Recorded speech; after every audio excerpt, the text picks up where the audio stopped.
Welcome to TWitWoW, the best wrestling podcast made for wrestling fans by wrestling fans on the web today.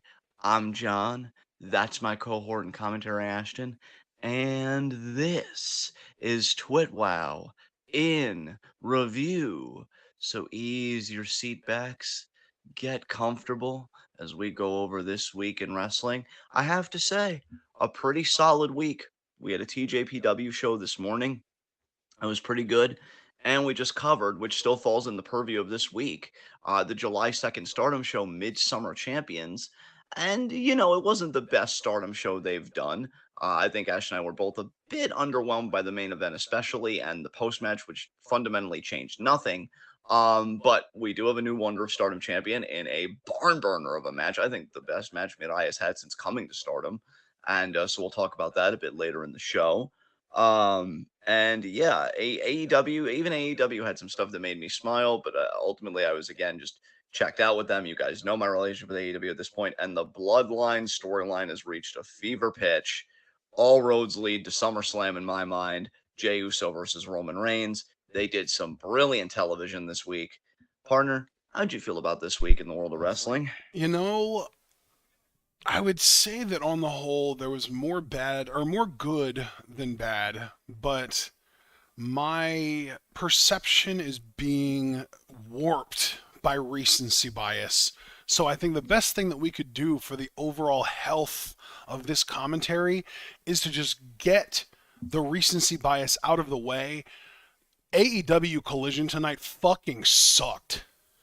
Ooh, I'm sorry to hear that. Let's talk about it. What was so bad about it for you? The matches just went way too fucking long. And there was no good storyline progression, and there were multiple. Well, there was one good result, but the good result was the worst match in my opinion. And there were multiple results that were annoying, and God, it was exhausting, man. It was just exhausting. The show was just not good. It was so difficult to get through. I was ready to dip at like 20 after the midway point of the show. Wow, that's pretty rough, man. Was the good result, out of curiosity, Nick Wayne versus Swerve? Did that happen on Collision, or That was didn't that even happening on happen Impact? on tonight's show. Okay, so what was the good result then? The good result was Juice and Jay White beating FTR in an eliminator or whatever the thing is that they call where if you win against the champions, you get to challenge them for the titles. Yeah, I get you. I get you. I think Hmm. it's called an eliminator match, right? Yeah. After 1,832 false finishes, Juice pinned, I think, FTR bald. Wow, nice. Um, Partner, I'm going to ask you to just keep talking to our audience about Collision. I told you that unfortunately my cat was in here. I have to kick her out. She's already acting up. She didn't even last 10 minutes. So Damn. just talk to the audience about Collision. I will join you guys momentarily. Yeah, okay, well, I know that my biggest issue with the Juice and Jay, I guess we can just call them Bullet Club Gold versus FTR match, was just the absolutely absurd amount of false finishes. They really went out of their way to make that match feel like it was just the single most important match of either team's careers, and it was obnoxious and annoying, and really they went out of their way to overshadow the main event, which was also really annoying because the main event then ended up just feeling slow and boring and lazy. And Samoa Joe tried, and CM Punk probably tried too, but I don't give a fuck about him trying. And at the end of the day, of course, Punk won, but I really don't give a fuck because it's just, of course, he's going to win the tournament now because it's CM Punk. So Punk is doing Punk things. He's being fucking darkest timeline John Cena in AEW. I mean, literally, Triple H predicted this. Triple H literally said, I think the reason that CM Punk hates John Cena so much is because he knew that if he ever had the kind of power that Cena has here in WWE, that he would be the exact same way that Cena is. And yet, here we are in AEW and experiencing the exact same thing with Punk. Arguably, though, I would say worse. I feel like Punk is really like it feels like Punk is more Hogan than Cena, because even Cena, I feel like, used his power for good more often than not. And there were really like only a few very specific instances where you can point out that Cena used his power for really bad things. Like Nexus at SummerSlam in 2010 and stuff like that. Punk, on the other hand, is just, man. He beat Joe. He's probably going to beat Ricky Starks, which, again, like, Ricky Starks being his opponent is just absurd to me. But I was told by Curtis in a voice call that we did during Collision, because I didn't show up until a half hour in because of Stardom, that apparently QT Marshall distracted the referee for so long that Hobbs had the match won and the ref didn't get around to counting it. And so Hobbs is probably done with Marshall now. Hopefully that leads to a face turn for Hobbs, I guess. But man, Hobbs should have won that match, and frankly, if we were just trying to keep things interesting, Joe should have beaten Punk so that Punk had something interesting to do. But now it just seems like Punk is going to win the Owen Hart tournament, and maybe even then go on to challenge Samoa Joe for the ROH TV title. I really don't know. That's a bit frustrating, only because I mean, look, we've talked about the internal discord in AEW. Which, speaking of Discord, Wait, before you continue, John, I want to know how much of what I just said did you hear? Just about Punk being kind of AEW's dark timeline John Cena, not really being very selfless, like in the booking and putting other people over, like even. Did you hear everything about the Starks Hobbs match? Yes, I did. Okay, good. Yes, yeah. I did. All right, continue. So yeah, I was just using that as a jumping off point. But yeah, I was going to do a pitch for our Discord, but I'm just going to forego that for now. But we know about the internal Discord, in AEW. And, it was heavily alleged that Collision was made for CM Punk to keep him away from the Elite and all, that tension and everything. Now, I don't know if this is just an overly convoluted work and that eventually Punk will be sharing a ring with the Elite because so many people are like, oh, there's so much money on the table. This harkens back to like the territory days and stuff like that. I personally really couldn't care where that goes because I just think like it doesn't get me out of bed, because it really does seem like a bunch of people behaving like children. I really don't even care for work shoots in that way, right? I like when it's like when I look at the animosity that Natsuko recently has had for Utami, just to use like a random example. Like I enjoy stuff like that, but if I heard like, oh, they have real heat because Natsuko said that Utami just gets handed everything or wasn't, it would lose me. I'm like, no, like we don't need this. This is garbage. So I personally don't care for that. That said, it's also kind of disappointing for the Owen Hart tournament because, I mean, look, you had your inaugural winners, Britt and Cole, which I love Adam Cole, but, it is kind of gagging me a little bit. Like, of course, the couple wins the Owen Hart tournament together. And, of course, Britt, who's the face of the division, she gets the first win. Unfortunately, with those two, we didn't really get to see sort of what benefits the Owen Hart Cup winners would ever even end up getting because, like you said, Britt was already the face of the women's division when she won the tournament, and Adam got hurt. So we don't know what kind of benefits the winners of the Owen Hart Cup tournament or the Owen Hart Foundation tournament are even going to get at this point. Right. It really does seem like because it is to benefit the foundation, I would imagine that maybe they want bigger stars to win it. This way maybe people would be more inclined to donate. I don't know. I'm trying to figure out the logic of like why wouldn't you put fresh faced people on it? Now the women's side of the tournament could, pivot and actually make somebody a bit more with it, but we'll see. Oh, yeah. I'm quite agree with you. So that was another thing. We were supposed to get Athena versus Willow Nightingale tonight, but unfortunately Willow couldn't get cleared to compete. So we did get a brief promo from her. Of course, Athena comes in and she's being a heel and she's like, oh, is this injury even legit? And like that kind of stuff. Turns out we are still getting the match, but it was rescheduled for next Rampage. So basically they moved it back, I think, 6 days. So we're moving it back 6 days. Hopefully that gives Willow enough time to recover. They're actually going out of their way to say that it is from her match with Julia defending, when she lost the title. So that is the explanation. And hopefully we can still get the match on Rampage as they're intending to do now. And I am rooting for Willow. I think that there's that really, I could see the match going either way. But I'm rooting for Willow mostly because I feel like if Willow wins, there's a very heavy implication there that Ruby Soho would also beat Sky Blue, which I think that match might even happen before Willow Athena now because of Willow Athena getting moved back. I think Ruby Sky is happening on Dynamite this coming Wednesday. Okay, okay. Yeah, but it's just frustrating, that like Punk when he came back, like even it even got me a little bit, because I'm like, oh, this is gonna be his redemption story. He's gonna make a positive impact on the business. And if you would ask me, like, had he already made a positive impact on the business, I would have said, well, to a degree, yeah, because I really do feel like the pipe bomb had changed like a lot of things. It breathed life back into pro wrestling, but really giving back in terms of like putting over that next generation. And now Punk is like, oh no, no, there's no putting over. It's all about me right now. I'm a closet Emma stan because it's all about me. And yeah, Yeah. I guess we'll see how it goes. But beyond that, was there anything else from Collision that you wanted to talk about? Um, I mean, the Juice, the Bullet Club Gold FTR match was really the thing that annoyed me the most.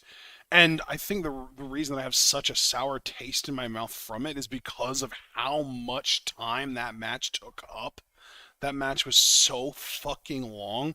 It felt like it went 35, 40 minutes. It probably only went like 20, but it felt like Yeah. it went 35, 40. Because, dude, here's the thing. They started doing false finishes 10 minutes into the match, it felt like. It felt like they were doing false finishes so early, and it just kept going. So you felt like potentially that the match had significant pacing issues. Well, it Yeah. was it was a combination of I mean, you could say that it was pacing issues, but I also just think that it was a problem of just too many false finishes from too early on. I mean, Yes. I think that we could call it pacing issues. We could call it yeah, I guess because I don't know. How would you define pacing issues? I guess is where I'm coming from. Well, I guess for me, pacing issues would be like you're doing the big stuff that usually constitutes a match. The elements like false finishes, I think, are the elements of a match that you want to have to be a bit of a higher level. Finishers, obviously, being another thing, stuff like that. Stardom, you could say, like, one of their tropes is like going to the outside and stuff like that. So, like, I don't know, doing false finishes so early when, like, the first 10 minutes should just be first gear. Like, what'd you get a false finish off of a side headlock? It just comes off weird to me personally. But Yeah, it was there were a lot of them, and it started from way too early on, and by the time the match was over, I dude, I mean Juice did win with his finisher, but even then, fucking I think Cash, FTR hair was even in the process of looking to break the pin up as the ref counted to 3. Like they made that's I think that might be what my bigger problem is because false finishes can be good in very important matches where it's a big deal and there's a lot of tension. This was a fucking random ass championship eliminator match happening on a random episode of Collision, and these teams made this feel like a fucking WrestleMania main event level match. Like they went out of their way to make this feel like the most important match in either of these teams' fucking careers, and it just annoyed me. see, now that shouldn't come until later in the feud. So that's like another broader Well, kind and of quote unquote that's pacing why it issue just annoyed me because though, because if this match, the fucking eliminator match, already has this much going on in it, how do you elevate from that? How do you get bigger? Like how do you raise the stakes? And now the way they're raising the stakes is the actual championship match is fucking 2 out of 3 falls. of course. Yeah, so much of this kind of wrestling just feels so masturbatory today. Like, it's just so funny when I first saw it so many years ago. You could even say that I was still like a child, maybe like a young adult at the time when I first saw this kind of wrestling. And it blew my mind, of course, right? Because I was always used to the WWE style, and very rarely did you see that kind of wrestling in a WWE ring, unless, like, at best, the cruiserweight division. And even then, I thought the cruiserweights were kind of tamed a little bit compared to the stuff that I was seeing, like, in Impact, and occasionally when I would catch, like, other American wrestling. But man, does the novelty wear off quick when seemingly everybody is doing it today. I don't know, man. I don't know. Um, But yeah, I guess, is there anything else you want to say about Collision? Because I've really got nothing to add. And if we're talking about AEW, I would just like to go to Dynamite because I know there's something that's been on my mind, but I don't want to like Yeah. hog the mic. So as far as Collision goes, I do want to say I think that there are going to be people that say like, "Oh, that match went longer because Athena Willow got cut and they were trying to compensate." But I also want to point out that there were two basically squash matches on this show. Julia Hart faced a local jobber who didn't even get a fucking nameplate, Yeah. and Scorpio Sky faced Action Andretti. So I want to point out that we've basically got two very under-featured groups of people for AEW specifically continuing to get under-featured so that two tag teams featuring exclusively white men can get way too much time. The women and the black dudes. Yep. They got You hate to see it. 2-minute squash matches each. And then the fucking white dude tag teams get to go, again, probably closer to 20, but felt like 40. Yeah. Yeah. And then, It's of course, frustrating. Punk Yeah. and Joe main evented, and they probably went 15. Right. Because Punk's not going to go more than that, or at least not much more than that in his old age. Yeah. And frankly, neither is Joe. Let's be fair to Joe, too. Joe, I will say there was a great Joe walking away from somebody being way too big for their britches kind of moment in this match. Nice. Punk went up for I think just like a basic ass, like, I'm gonna, like, you know how Kid does that thing where she'll go up in the turnbuckles and then just come out with a crossbody? A lot of people in Stardom do that. Yeah. I don't, it's not really fair to call it a springboard crossbody, but it's just like a jumping crossbody from the middle turnbuckle, basically. Right. Yeah, Punk went to do that and Joe just walked away. It was great. Amazing. I'll always give Joe a lot more grace and leniency for his limitations because I've never heard him talk trash in his career. So, Yeah. I'm like, Punk- you do you, Joseph. Punk ate shit and I laughed. Yeah. And then, yeah, All after right. that match, after Punk won, they made it seem like Joe was going to shake his hand and pay his respects. And, yeah, Joe did shake his hand, and then he didn't let go, and then he slapped in a coquina clutch and choked him the fuck out. Amazing. Yeah. Love you, Samoan Joseph. And, of course, All right. FTR made the save, but you get the idea. Yes. All right. Well, to kind of dovetail that into a brief AEW discussion, at least brief on my side, because I was really checked out this week. I can't with this promotion much anymore. I will say, though, I saw MJF and Adam Cole, their tag match in the tournament, and I also saw the clips like before, like the post match of the tag match, and then them working out at the gym beforehand. And I've also seen clips on YouTube of MJF calling into Adam Cole, aka the Chugs, his Twitch stream. He called in twice to talk about tag team stuff. I like the Better Than You Bebe shirt, and I will be honest, I like the chemistry there. I like these two guys together. But here's the thing about that, because the more I was smiling and kind of enjoying myself, and maybe this just shows how broken I am with pro wrestling, I don't know, the angrier I found myself getting. Because, okay, so let me set the scene for you.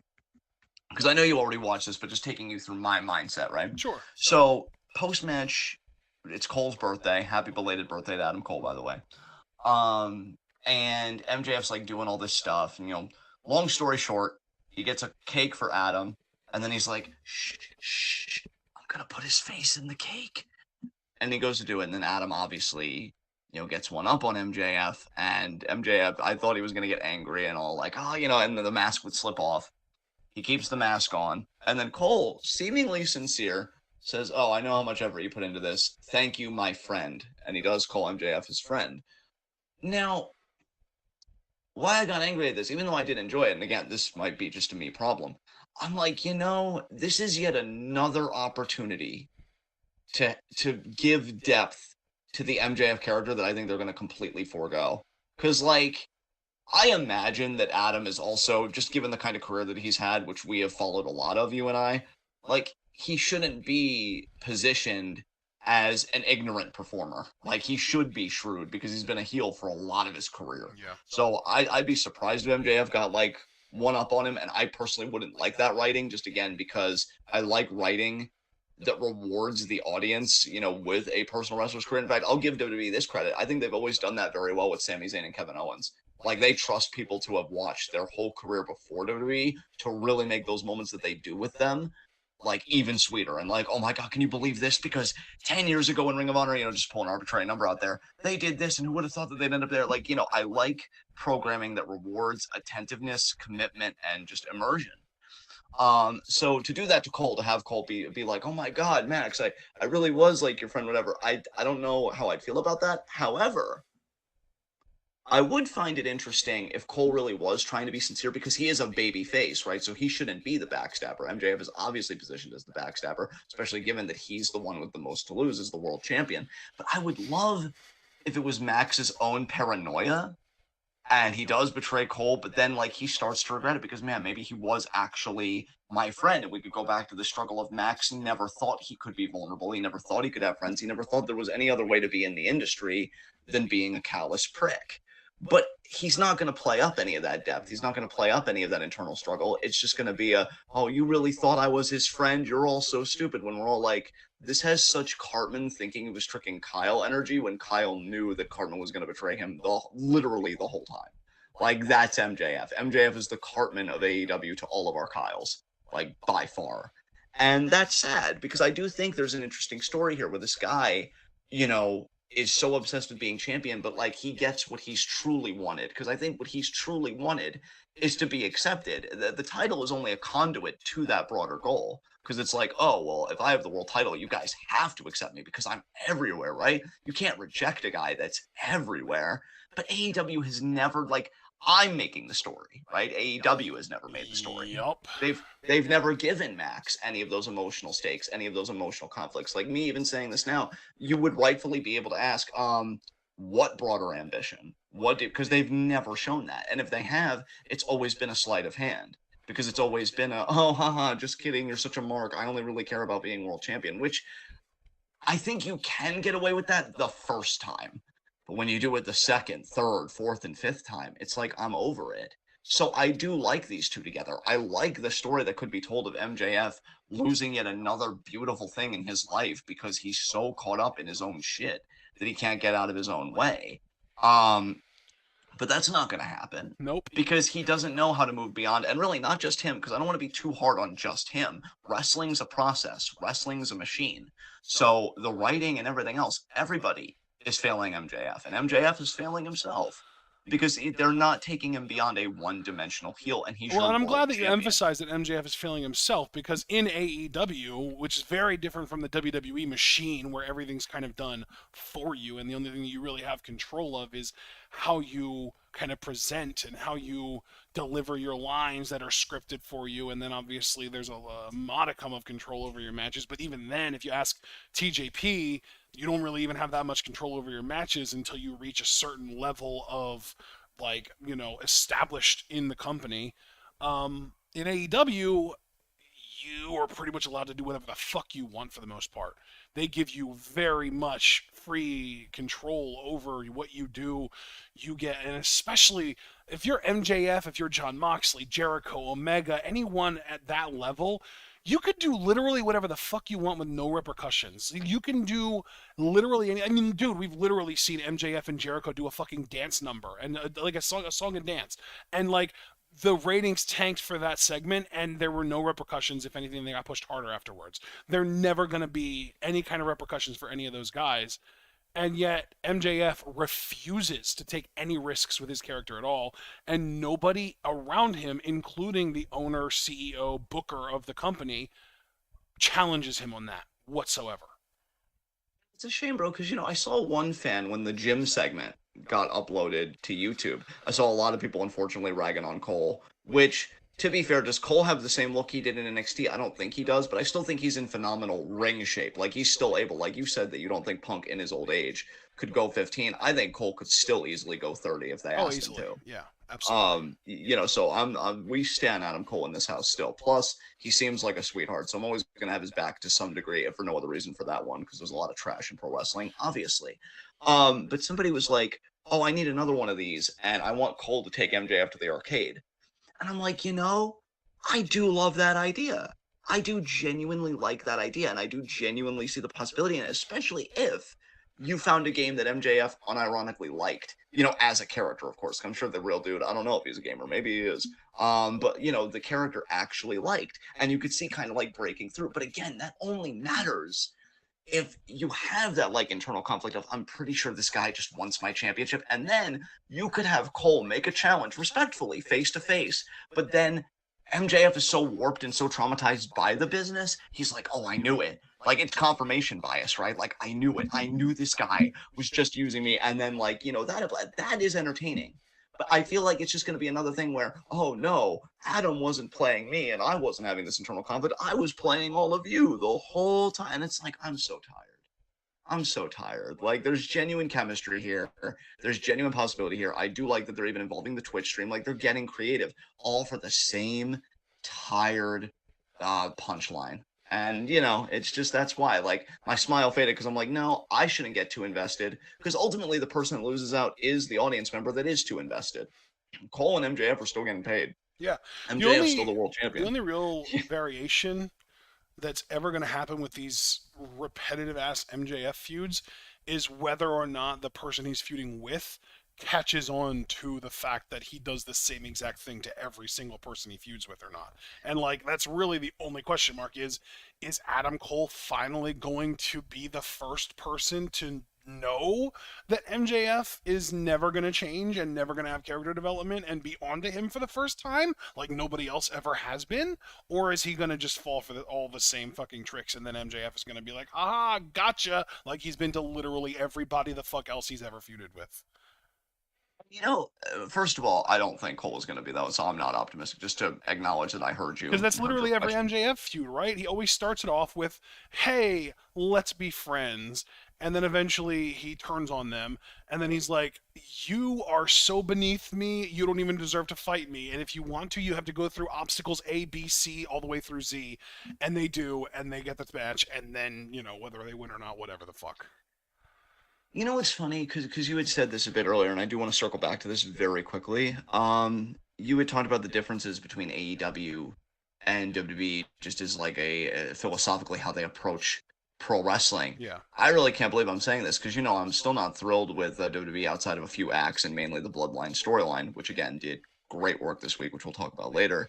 I think it would do MJF a lot of good for his personal growth as a character to have that autonomy ripped away from him, and to have stuff written for him, because I think the writers and the bookers that supersede him would force that character to take risks, and then he's either going to expose himself or he's going to find depths in himself that he never knew he had, and he's going to realize like, oh wow, maybe I was just too scared, maybe I was too comfortable in this gimmick.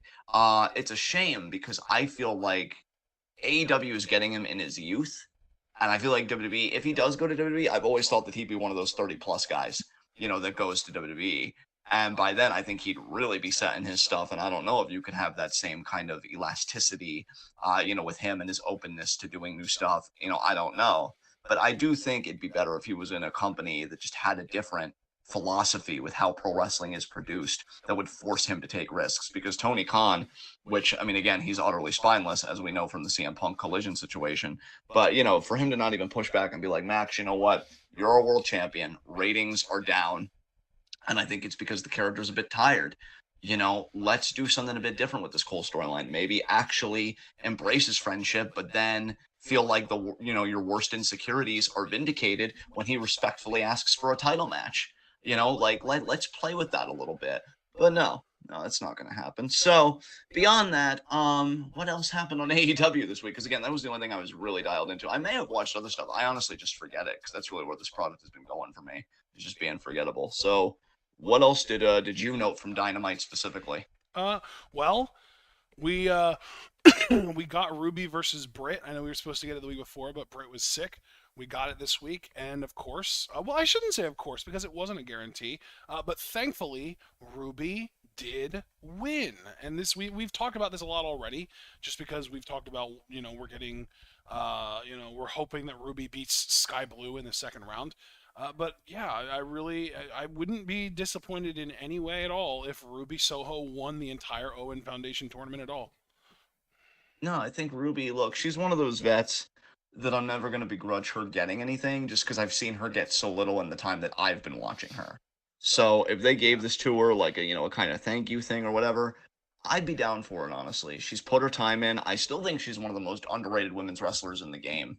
I think, if you want a solid match, if you want to really get somebody over in the ring, you put him with freaking Ruby. Like she's the closest thing to a Christian, I feel like, that the women's division has. She's very well rounded. I don't even think she's a bad promo either.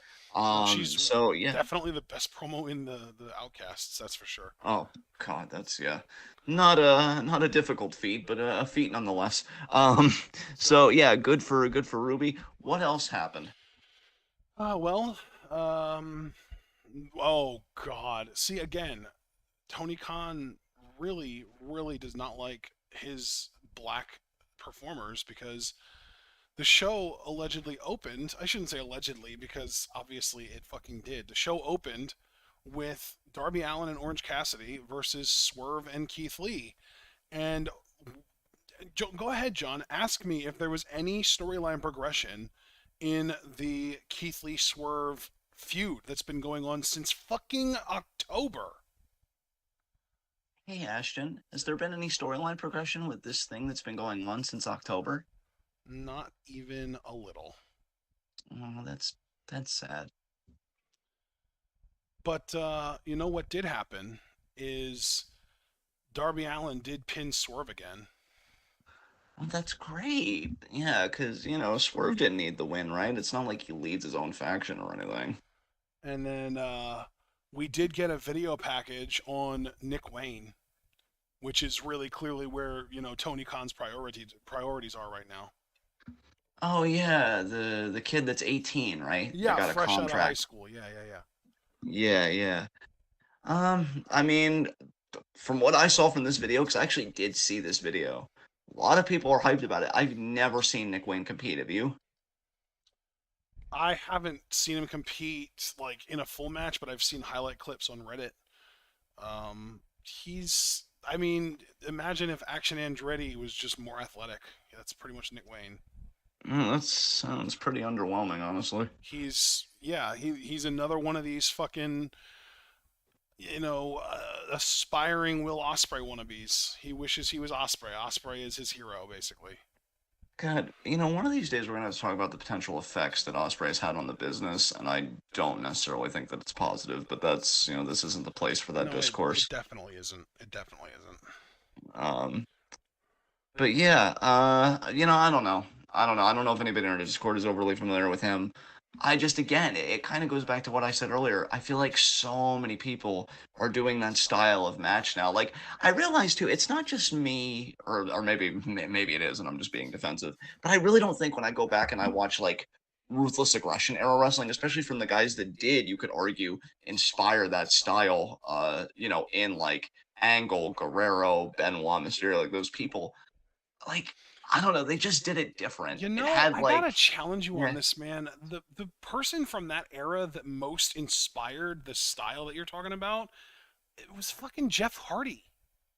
Oh God, yeah. Because, like, Guerrero and Benoit and Angle, those guys are all so much more based on, like, technically sound shit and suplexes and, like, grappling, even.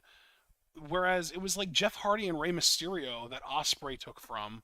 And then, like, we're taking it to the next level with the next generation taking from Osprey. Yeah, ugh.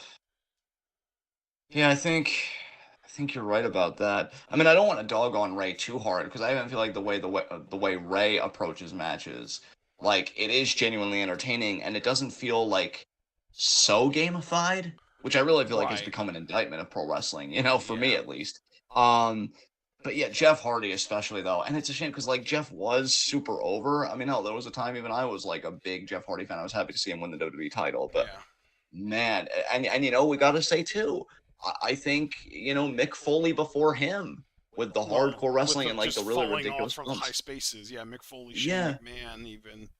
yeah, you really got to wonder what the history of the business would Dude, have I been wonder how like. much of an influence Shane McMahon had on like a generation of aspiring wrestlers, because Shane was like not a trained wrestler, and yet he still got super over and is still super, like, literally his music hits, the crowd loses their fucking minds. And it's not because we can't wait to hear him talk or throw his shitty little fake worked punches.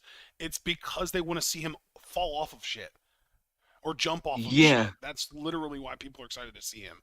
And like, I wonder how much of an effect that had on like the psychology of that whole generation. Because like, that's literally Joey Janela's entire gimmick. That's literally Darby Allin and Sammy Guevara's shit too. Like at least Sammy Guevara does other shit other than falling off of high places, but that's Darby Allin's entire gimmick. His finisher is literally, I'm gonna fall off the top turnbuckle back first onto you. Yeah. Yeah, I never want to overstate anybody's influence, but I think, when you bring up Shane, that's an important name to kind of scrutinize. Cliff just said the Ricochet Osprey match from the Super Juniors, with that one clip that went viral at the time. I Yeah, remember that that. match I think definitely influenced an entire generation that we're just starting to really see come into play now with sort of the Action Andretti's and the Nick Waynes of the world, honestly. Yeah. And that's the thing, Cliff. Like, I can be into that style, but I just feel like so many people are doing it now. So it's not Dude. just the idea that it's overdone. I would say that it's overexposed. Well, and that's the thing too, is that there are also a lot of like more contemporary wrestlers that were influenced by it but can't do it well. Like literally Adam Cole and Johnny Gargano's NXT takeover matches were literally just them trying to do that choreographed style, but neither one of them was fast enough to make it look good. Yeah. Like we've seen that from fucking women's matches where they try and do choreographed shit, but they're not fast enough to make it look good either. And like even in Stardom, there are sequences where the women try and do like crazy like high speed choreographed shit, and sometimes it looks great. Most of the time, because it involves Azumi or Hazuki or Kid, or in this case, or in more recent cases, I should say, Mei Seira, but or Natsupoi. And then in other cases, it looks really bad. And then I think Kamitani is probably the biggest like perpetrator of high speed sequences that look bad in Stardom, in my opinion, Yeah. because she does a lot of like arm waving and standing still, and it looks silly. Yeah. And now we've got kind of a side discussion in the chat about like who influenced what and who's to, kind of be attributed to certain deficiencies today in the business. And I guess my fear, and this is probably the closest I'll come to sounding like a cornet, unfortunately, to use his phrase, like, you can't put the toothpaste back in the tube. So you can't regress from this stage of pro wrestling to a prior state, right? But I then don't that's think kind that of where you my fear can comes in. regress, but you can at least take stuff from prior states and try to bring it to the contemporary state and like, at least color it in a little bit. I would hope, Ashton, that that's going to happen for the generation after like this one, Yeah. and we can already see that that's like not happening with Nick Wayne to bring it full circle. Right. But I would hope that there'd be some kind of renaissance for that style. I miss it, man. I miss people being able to breathe, and then when you do the bit, like I can't remember the last time I pop dude for a Canadian destroyer, just because everybody does it today, right? Like even old people do it. And it's Yeah. like, come on, man. Like, it just, I don't know. For me, it's way overexposed for me. But if people are excited about Nick Wayne, I'm happy for him. And it seemed like again, a lot of people on that YouTube video were hyped for him. I'm not trying to rain on anybody's parade. I just think, oh God, super little. I just think, it's not for me. So what else happened on AEW that we could talk about here? Well, the second match on AEW was the Acclaimed and Daddy Ass beating the Blade and the Bollywood Boys. Oh God, why that sounds like it should be on Rampage or Dark or some Dude, sort of like, I yeah. know, like that's Dark doesn't even exist anymore, and yet it still feels like it belongs on an episode of Dark.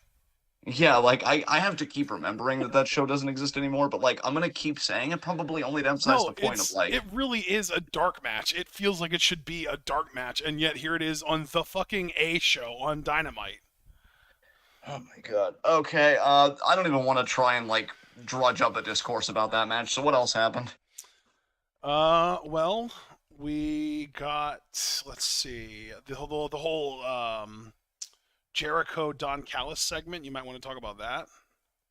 Oh, I actually did see this. Yeah, Don Fallis and Jericho. It happened. Yeah, Jericho. It was in Canada. Cut more of a babyface promo, like, oh, I drove up and down the roads, and I was reminded, when pro wrestling was everything to me, and it still is everything to me. And I actually believe him because it's been forever since he's gone on one of those music tours. I'm begging him to take one, really. There was a time I was happy to always get him back. God, Jericho aged so poorly for me. Um, and he's like, oh, I need to be reinvigorated. I need to find myself again, kind of thing. And then Callus comes out, and he kind of talks about, what he did for Chris's career. And then Chris retorts what he's done for Callus's career. And then Callus is like, you're right, Chris. Well, to a lot of heat, by the way. Callus is like a heat magnet right now in AEW, I should note. You're right, Chris. When we get together, there's nothing that can't be accomplished. You see, I was betrayed by my son Kenneth, and he called him Kenny, but I'm just putting my own artistic license on that. I was betrayed by my son Kenneth, and that made me very flaccid, Chris. So I'm thinking you should join me, and then I'll know what it's like to have a real son, even though Chris is like 52 or some shit, isn't he? Like, he looks 52. Yeah. Jericho is, I think he is actually right around that age. Yeah. 52 is exactly right. November 9th, 1970. Yep. The girth of my excellence. He's a grand total of 7 years younger than Don Callis. God damn. And then they walk out together. You can hear the creaking of the joints and everything. It's pretty disturbing. Not as disturbing as squelching, but to each their own. You prefer squelching, and so I know that for a fact.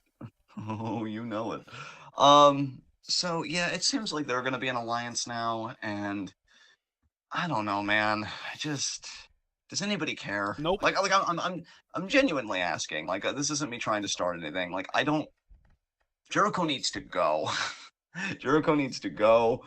If he wants to coach I will people, say though, honestly, they didn't actually there's nothing official happening here yet. Because Callis asked him to join his family, and Jericho said, I create the factions, I don't join them. And then Jericho said he has a one-word answer for Don, and all he said was maybe. So there's nothing official here at all.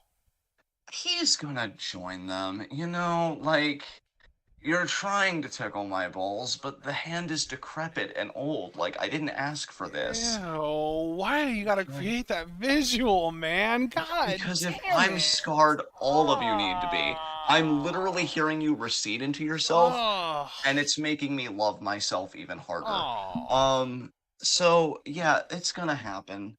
We're all gonna be traumatized. Foster especially doesn't deserve this. He just had a birthday. Come on, AEW.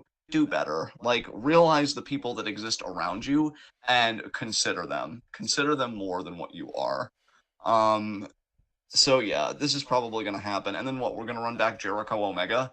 I had enough of it the first time when it happened at Wrestle Kingdom, and it was a genuinely good match. Like, I don't remember it being bad, but I'm like, you stop when you're winning, right?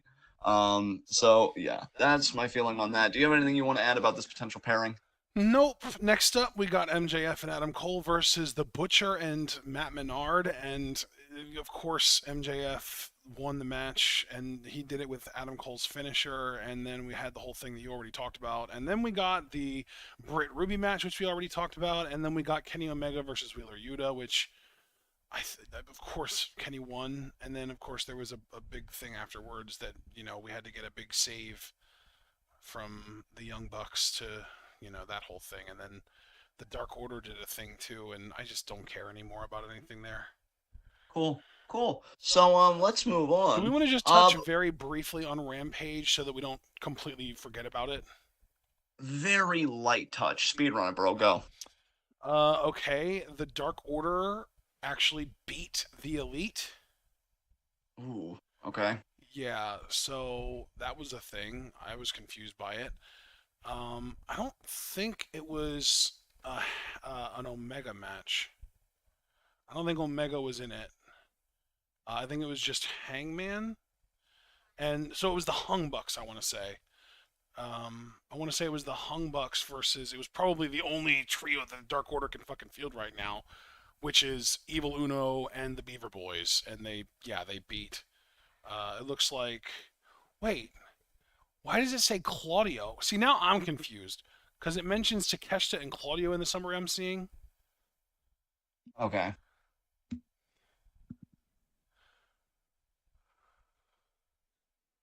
Super Blue said something because of Claudio. So like, wait, did Claudio have an Claudio assist or came something? out of nowhere with a flying European uppercut, and Uno rolled up someone, I guess Paige, for the win. No, I'm going to read these last couple sentences.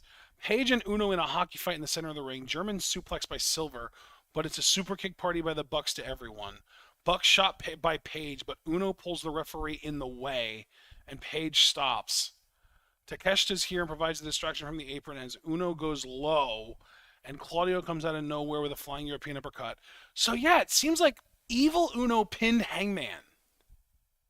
Oh wow, okay. I've never been so disgusted. I mean, I have, but that's really gross. That's wow. That's a former AEW World Champion.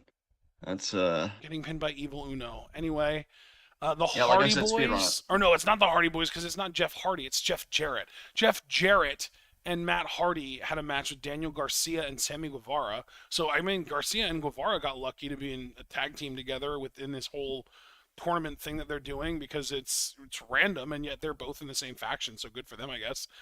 They won, of course. Um, yeah, Guevara hit a go to L on I think it was Jarrett. Yeah, and Garcia tagged himself in to get the winning pin. You guessing that caused tension? Or Uh, even just a look kind of thing? Probably. I don't know. I didn't watch it. All right, continue. Hikaru Shida beat Marina Shafir, and in the main event, Big Bill and Brian Cage beat Trent Beretta and Matt Sydal. Cool. Okay, so now that AEW is done with, thank God. Let's before we get to WWE, I actually did want to pause, take a breath, because again, Bloodline stuff is going to be pretty fun to talk about, and let's just detour, I thought, and just revisit TJPW, Nice. their show this morning, Nice. and potentially Stardom. So, thinking more on the TJPW show, I will say ultimately I do think I had a good time. Um, yeah, I'm still a bit disappointed in that main event. I think also I'm disappointed because, like, come on, TJPW, is Maki Ito ever gonna win the world title?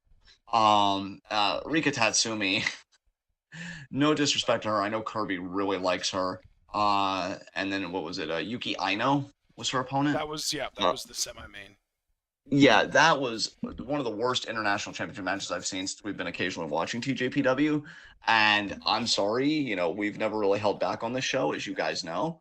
Um, Super Blue, believe me, we will get to the Bloodline, and I'm probably not going to turn up today. I'm enjoying being chill and zen. You guys know that I've been trying to do that more because it's pro wrestling, and people are way too dialed into pro wrestling, angry wise and emotional wise. But yeah, that was a horrible international championship match, and I will say, like, Rika Tatsumi, all due respect, I mean, what a downgrade from Miyu Watanabe. Like, Yeah. I really don't believe that they took the title off her that soon for Rika, because like I'm sorry, again, we've been very blunt on the history of this podcast. We've been doing this for over 12 years. You get the step down is insane. I'm just gonna put it that way. The step down is insane. And then speaking of Miyu Watanabe, TJPW's booking of her is insane because she loses to Nyla Rose. Now, I'm asking somebody here to have a spine because TK can't rein his own stuff in on AEW, but suddenly like he's able to just dictate to TJPW how things are gonna go. Like, stand by your girl here. I feel like Miyu, if you put her front and center and you really pushed her properly, she really could do good business for TJPW. But who's gonna buy her when she's losing matches like this? Because this is the second straight match we've seen her lose now. She lost the title and now she's losing to Nyla Rose. Like, what's going on here? I don't know if they're gonna bounce her back with the Princess Cup, but that was pretty disappointing to me. And yeah, that was frustrating. Saki-sama, though, my God. Actually, I want you to talk a little bit about this now that we've had more time to digest it. If this was Saki-sama's last tag match, do you feel good? You No, feel I like that don't was a feel split in the good. I team? don't want her to retire. I don't want her to leave. I don't either, friend, but it's always going to happen in every career eventually. And I will say, if this is the last Saki-sama match, it was perfect precisely because it left me wanting more. I loved every bit. May Saint Michelle is freaking precious. Oh my God. I adore her. She I adore is. her so much. She is adorable, so it makes sense that you would adore her. Yes, indeed. Yes, indeed. Um, I really wish that Sakisama specifically would have gotten a run with the Princess of Princess Championship, at least while we were watching. I don't know if she ever got it in TJPW's history when, we weren't actively watching. I guess that's possible. No, But no, Saki-sama never held the world title. that's I can't even begin to express how criminal that is. Yeah. Um but yeah, Saki-sama, absolutely astounding. I think she, to me, exemplifies everything right with women's wrestling today. And that is one positive in this business. If I'm worried about like men's wrestling more specifically getting into some really negative and debilitating and just really boring trends, women's wrestling continues to just be going in the right direction if you know where to look. And Joshi, I think, is still very strong. Saki-sama, just fantastic. I will say, speaking of fantastic, Asuka, Yes. they blew my mind last Rossi needs night. to book them. Even if it's like a new blood, it wouldn't really make sense for it to be a new blood because they have a lot of experience already. They've been wrestling for a while, but Rossi needs to do something with Asuka / Venny. Yeah, I agree. I agree 100%. I think if you don't book them for a show, even if it's just a new blood, that is viewership and potentially money left on the table. Asuka, I love that there are just so many brilliant Asukas. Well, really only two that come to mind. This Asuka, and There's of also course, a the Lioness Asuka. Asuka who's a bit of a legend in Joshi, so there you go. Amazing, amazing. But yeah, Asuka, astounding. Kamiyu, I still feel like one of the most underutilized people in TJPW. I'm probably forgetting some stuff. I know Miyu Yamashita defended the Eve kind of championship that she has, and that was against Sawyer Wreck, right? Um, Yes. Yeah, I had to think yeah, about it because we had Sawyer Wreck and we had Vert Vixen, and I had to remember which one of them faced who. yes. That, not bad, not bad. I mean, Miyu Yamashita, her striking game is always going to get me to pop. And then yeah, Dude, like I'm going to go ahead and say it, and this might be a controversial take. I feel like Miyu Yamashita has regressed in the last 3 or 4 years. I interesting. feel like she's I gotten I'd worse. love I you feel to, like yeah. her psychology has gotten worse. I feel like her strikes have gotten worse. I feel like a lot of her that I once thought was like borderline elite, like special, is now just like above average to good. Interesting. Interesting. You've probably been watching more of her than I have because I only occasionally join you on like TJPW stuff when you ask. And like I know how plugged in you could be with certain types of wrestling that you really take to. I still think she's pretty great. However, I will say we have talked about many times how like TJPW is kind of a fishbowl for her, Yeah. and that she, like she seems very content to be queen of the pond and not really challenge herself in the ocean. And that's a shame because Miyu does have the ability and the physical gifts to me to really make a hell of a career where it's just everything's Yeah. left out there. The dream matches are done. The championships like line the walls. And Miyu just isn't giving herself that. No, no, fair enough. Every person's life is their own. She should be able to do what she wants, of course. But it really is a shame because Miyu, to me, when her time is done, whenever that may be, and hopefully it won't be for a good while if this business is kind to her, um, is always going to be a big what if for me. What if she would have gone to Stardom? What if she would have gone more to the U.S. and really ingratiated herself there? What would have happened if she really had challenged herself beyond the confines of TJPW? And I don't think we'll ever really know. And then there's a certain sadness in that to me. But yeah, it was a fine match. And then the main event, Mizuki is world champion. It's a good fit. Mizuki's a great wrestler. I think she's a great representative for TJPW. I again just come back to like Maki Ito. Maki Ito, I really don't want her to be like the Bray Wyatt of Joshi in the sense where she's so good she can keep herself hot, but they like pull the trigger too late. And like, they're like overly relying on her being the personality that she is because you don't see Maki Ito's in wrestling. Even still, with how long she's been doing this gimmick, it's amazing that I haven't personally seen like any copycats spring up or whatever. Like, she does still have that uniqueness all this time later. And TJPW is just like, okay, Mizuki's going over you. Or Miyu Yamashita's going over you. Because I think that match, especially, because I remember we called the tail end of that match. And I'm like, man, Maki should have won that. And I have a deep respect for Miyu. Wish she would challenge herself more again, but I'm like, Maki beating her would have been so great because, you know, they've got this friendship and everything. And yeah, like, ultimately the pay-per-view was fun. And then I'll see, like, if Ashton has any thoughts, because I guess I just kind of gave my rundown, and then we'll kind of switch gears to Midsummer Champions, which we reacted to earlier today. But TJPW continues to be that company where it's like, you're so close to being right there at times, but you never cross that threshold. If anything, you always take a few steps back right when you're brushing up against it. And it frustrates me. It frustrates me considerably. And that's why I can never get fully emotionally invested in TJPW, because I'm like, you're not willing to take that leap. So why should I take it with you? I'll never regret financially supporting any Joshi wrestling that's of a certain quality. And, you know, those women are working hard. There's no doubt about it. But yeah, they didn't pull the trigger on Maki. Miyu lost, which I was just like, you know, kind of a WTF moment for me. Yeah. Miyu, like you said, you feel like she's kind of regressed. I thought it was fine, but, you know, Miyu should be better than fine. So I can definitely be sympathetic to your point. Yeah, just overall, I really, one of my favorite parts of the show was the Palm Paler three-way tag, and Palm Paler lost, which, you know, I can't take it out on them. That was just my subjective desire gone awry. But Kamiyu's underutilized. Asuka's amazing, but I don't really know where they are currently, you know, in their career, like what's going to happen with them. So yeah, TJPW is just kind of in a weird place for me. If it's on, cool. If not, I'm not going to lose any sleep over it. How did you feel about the show? Do you have any additional thoughts on that? You've kind of had to marinate on this a little bit? I think I just felt overall underwhelmed by the show. I feel like I'm glad that we reacted to it because I do feel like it's always good to just kind of touch base with promotions that we know that we're at least interested in, if not promotions that we just downright like. Uh, but I do feel like if we were in sort of a state with TJPW like we are with New Japan, where they don't really have our good faith anymore, we would have just, I would have regretted reacting to the show and I wish we would have skipped it. You know what I mean? Yeah. So I'm glad we reacted to it as like a touch base thing, but the quality of the show definitely didn't warrant being reacted to, especially since Ito didn't win the title. Yeah, that alone, like Ito winning the title, because I know how much you and I have supported Maki Ito in her career. You before me, because then you kind of told me about her, and I'm like, oh man, this hits so different. I would have wanted you to kind of isolate that clip and make it its own separate video, just because of how popular Maki Ito is. That didn't happen, and it's like, okay, TJPW, I guess you don't want that word of mouth. Whatever.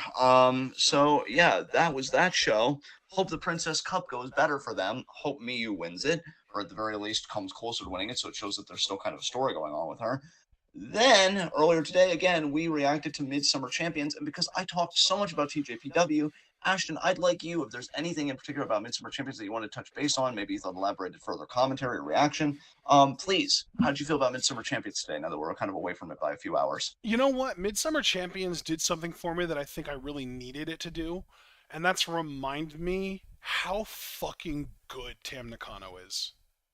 Yes. Because I feel like we've been dogging on her so much because of how good she is at being really easy to hate as a heel and how just awful her character is and how much she's taken away, specifically from Mina with the white belt, and like how horribly that match was booked. Like that match was booked similarly in my eyes at least to like the Osprey Ibushi match from a couple years ago. Um, and we both hated that, and that match completely ended either one of us liking Osprey. I know that I was kind of the only one that still liked him at all at that point, but that killed my interest in liking him at all.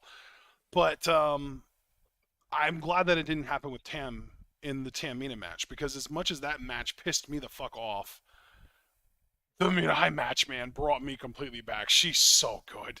She is so fucking good.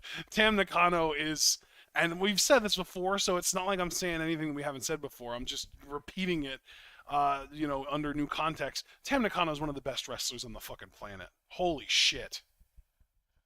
Yeah, honestly, dude, I'm so glad you're getting this out in the open because, as you know, I've done like audio recordings as kind of TwitWoW bonus content for the Discord when the mood strikes me. Yeah. One more reason, guys, for you to join the Discord, $3 a month. You could see the link in the description box below, our Patreon link. And I had said, like, Tam is doing so great with the character, and all my hate on her is in character. as a performer, dude, this woman is goated. I even said I think she's gonna reach that Manami Toyota level, that like really big Joshi legend level when she retires. Yeah. Even if it doesn't hit right away. Because the thing about Tam is I don't think it'll hit right away like it will say with a Mayu. But I feel like Tam is one of those performers that her value is going to appreciate like 5 years into her retirement. Because people are gonna be like, hey, remember Tam Nakano? Look at all these Tam Nakano moments, look at all these matches. And it's gonna be like, yeah, this woman quietly was making her case for one of the best wrestlers in the world. And like, don't get me wrong, this is not like Mayu slander. This is not a diss. Mayu earns her keep every goddamn night. Yeah. But, she's kind of positioned that way, right? Tam, I think, was like quietly making her case even before she got this massive push. So yeah, great for her. And I'll tell you, she did the impossible. I think she actually regained for Mirai a lot of fanfare. I really do, because I feel like this is the best Stardom match Mirai has had, maybe since her initial match against Shuri for the red belt, where she really got to show out then.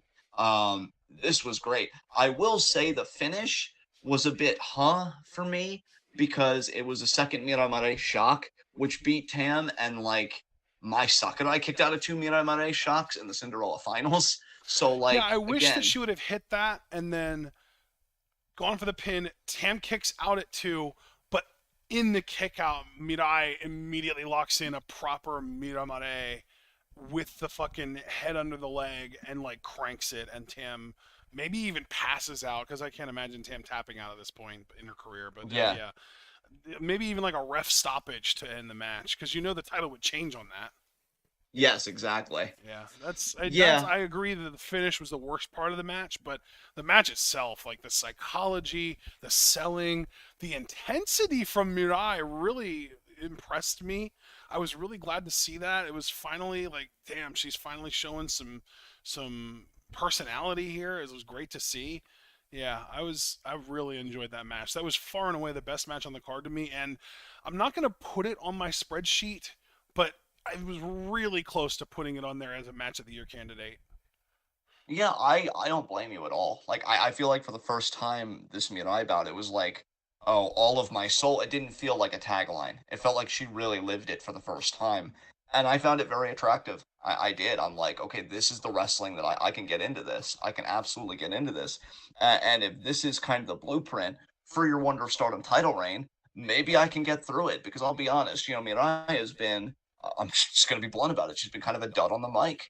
And I'm like, oh my God, if you win the white belt, we've had such an amazing, I mean, you even went in our live reactions and you listed the lineage starting from the beginning, leading up to Mirai. It's an incredible lineage. And like, that's a huge responsibility. When Tam speaks about white belt passion, and other people have spoken about a white belt curse and this and that, like, that Wonder title has a really weird, amazing, interesting history. Yeah. And I just want Mirai to do that history justice. And this match, I will say, left me a bit of an optimist. Left me thinking maybe she can. And, we'll see. Although I'll tell you, and this is where I'm going to kind of be the turd in the punch bowl a little bit, would not be surprised if Sakurai would be like one of the big challengers late into Mirai's reign that could potentially end it. Because, like, Rossi's into her. You know that it's not going to stop at the artist belts. I think the artist belts are kind of like a warm-up for Sakurai in a way.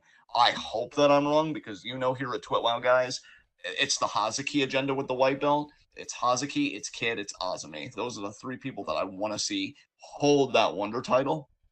But I think we're going to have some rough times ahead before even one of them gets to join that pantheon. But yeah, great match. I will say for me, emotionally, I love the Queen's Quest 8-woman tag that they had with Stars, that they won, and then Utami talks about the cage match. I have been loving Utami as a character lately. I'm loving that she gets to do this US stuff, even if I don't necessarily like the promotions she's doing them for, or I feel like it's, if I'm being real, it's beneath her, because I'm a big obsessive Utami stan. Hoping I'm keeping it healthy. I feel like I am, but yeah, I really, really love her and respect her in the ring. And she says, like, that cage match reminded me how wonderful Queen's Quest really is. And then again, with the accountability, the self-accountability, but I know that I've been lacking as leader. So I'm going to go away for a little bit and I'm going to find myself again. And I'm like, woman, you are winning the 5-star. Like, I am so ready for her to win this tournament. Cause dude, I feel like Utami and Tam, you can make a story very quickly between these two, and this may be when I get another inspired like bonus content recording. And I know we said we were going to start putting those on the channel too, so that may be coming soon because I look at Utami and Tam, and I know they've had matches before, but it's always been like kind of cutesy, right? Because Utami's like, oh, I'm really the cutest. I'm Utami Nakano. No, I feel like there's real meat on this bone here. Because I look at these two and I see two completely different faction philosophies from these two. And like, I need that to meet. Because Utami has shown herself. I said it in the bonus recording, and I'll say it here. She's the best leader in Stardom. Like far and away, she's selfless. She's accountable. She's finally being vulnerable with her team. Like she openly admitted to her team, I've lacked as leader. That's like Mayu and Natsuko and Tam like could never. I don't even think Mina would. And I love Mina to death.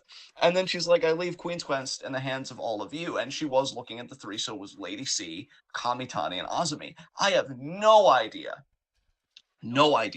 how Queen's Quest is gonna like govern going forward, in storyline. And Ashton, you were talking about renewed tensions potentially between Kamitani and Utami. This could be another source of that.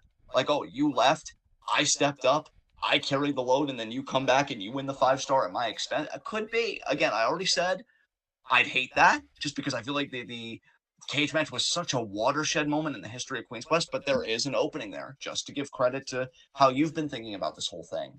I'm loving this though. I've told Ashton multiple times, I've said it in our live reactions, my love for Queen's Quest, my love for Utami feels so rejuvenated and renewed. Like I wasn't going to give up on Utami by any means. I think anybody that was listening to our reactions leading up to the cage match would know that. But like, I'm all about Queen's Quest as a faction again.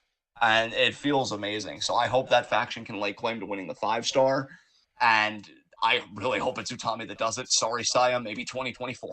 Because like I'm ready for Utami to be world champion again. I really am. So that was my favorite match. Now I'm gonna hand the ball back to you. Did you want to talk any more about the main event? Because I know we skipped Nana Kid, so I don't know if either one of us has any thoughts about that because we skipped it. I don't have any thoughts about it. I mean, dude, here's the thing. Momoe lost to Momoe. God, I mean, Momoe was in Kid's corner, and Kid wants to face Momoe, even if it means it having to be in a tag match where Momoe is teaming with Nanae, and Kid has to get a partner, which I would assume would just be either Momo or Karma. I don't know. Maybe it would just be Haruka Umisaki, and it wouldn't be her in her Karma gimmick. I don't know. But Momo Watanabe lost to Nanae. Kid now lost to Nanae. It's just becoming a fucking thing. And at this point, whoever ends up actually... And dude, it's so fucking ridiculous to me that Waka, of all people, was the one person that actually got the rub of beating Nanae. No one else. Like, Jesus Christ, you've got to be kidding me.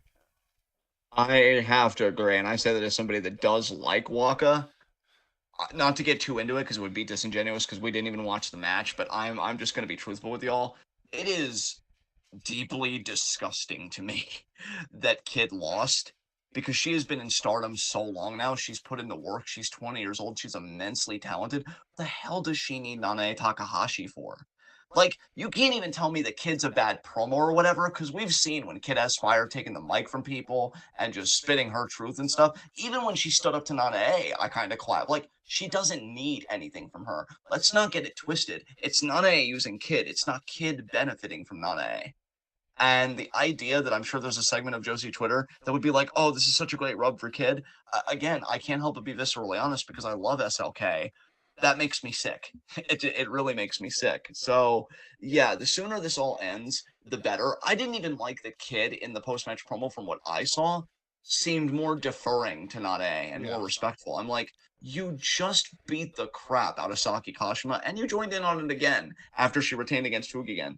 Like, where is that energy for this old crow that is trying to pick at your relevancy and trying to reduce it to a carcass? Yeah, Cliff, I know. Like, yeah, he openly asked. They really haven't strapped the rocket to SLK yet. And here's the thing, Cliff. I sympathize with you because Ashton can vouch for me when I tell you. I'm proud of her for getting the New Blood tag titles over as, like, the first tag champions with Karma.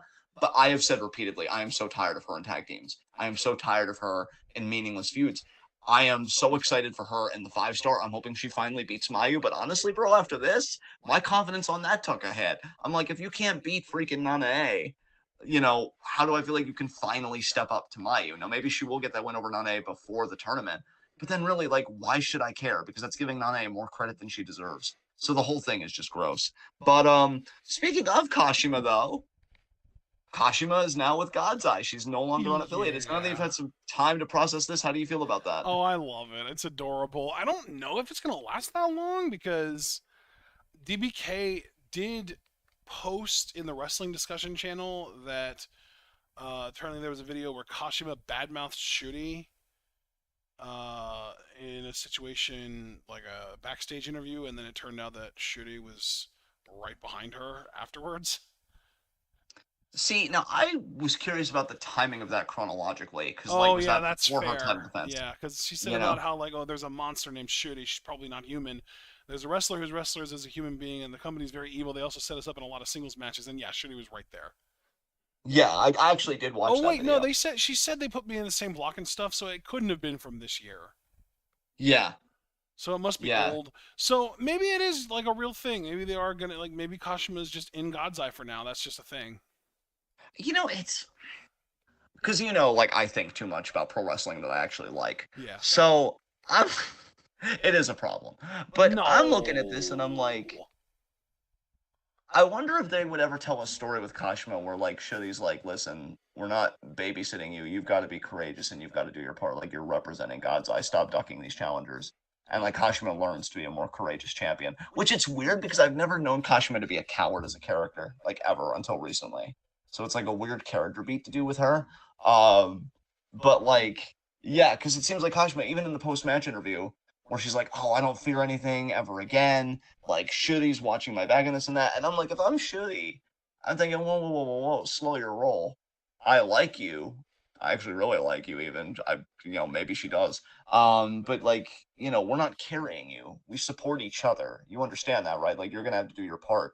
And don't get me wrong, God's Eye got like a coup here in getting Kashima because it's like, wow, this person, this secret weapon that can win matches for us in the bottom of the ninth and pull it out for us. Like, that's amazing. Not to mention, God's Eye gets much needed personality here because my God, a Dyson vacuum has more charisma than this fucking faction. And especially if we're not going to have Tomoko working more dates with Stardom, which, God, I can't wait for that day to come if it ever does. Kashima is a welcomed addition to the faction, but I do wonder if there's going to be a sub story here where Kashima kind of sheds that cowardice and she really embodies the God's Eye spirit of going beyond her limits, kind of thing.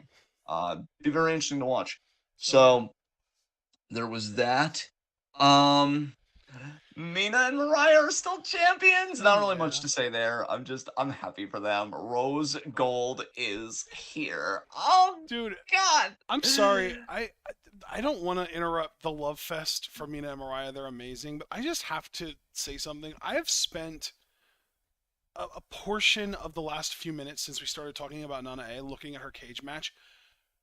This woman might very well be the single most protected wrestler on the fucking planet. Male or female, I don't give a fuck. She doesn't lose to anyone that isn't literally already just basically a living legend in singles matches. Period. She just doesn't do it.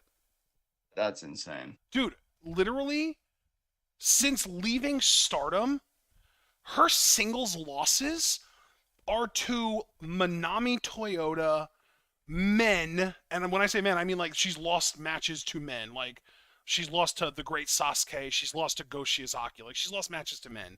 But like Manami Toyota, Maya Yukihi, Takumi Iroha, Hiroyo Matsumoto, Arisa Nakajima, like she literally only allows herself to take L's to aces and legends, and that's fucking it. That's literally her limit. If you're not an ace or a fucking legend, you're not good enough to climb Nanae Mountain. The idea that she's been employed in Stardom this long, I will never stop side-eyeing you, Rossi, especially because she lost the Goddesses belts that they gave her and you by freaking count out. Well, and I'm dude, even like, when she was in Stardom, she almost never took singles losses there either.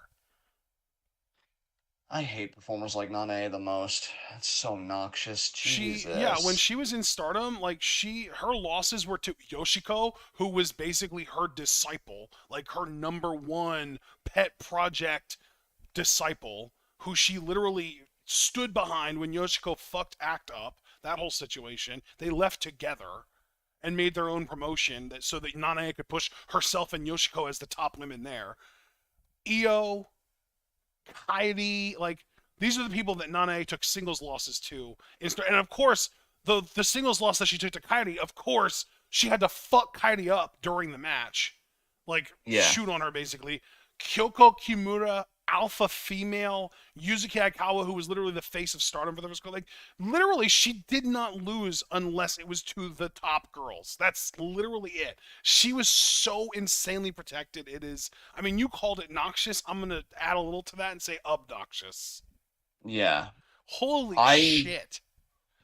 I really hate her. I feel like performers like Nane are, lepers to the business and just utter cancers to the business. Yeah, she's literally like anytime anyone ever has called her Nanae Hogan has been more right than they even realized. She is the biggest politician, I think, maybe even in pro wrestling right now, like all of pro wrestling right now. Like we talk about Phil, fucking hell, Nanae I think is worse than Phil. Oh yeah. Yeah. Like I will relieve my pressure on Phil's throat just to really say that yeah, Nane is far worse. It is ridiculous.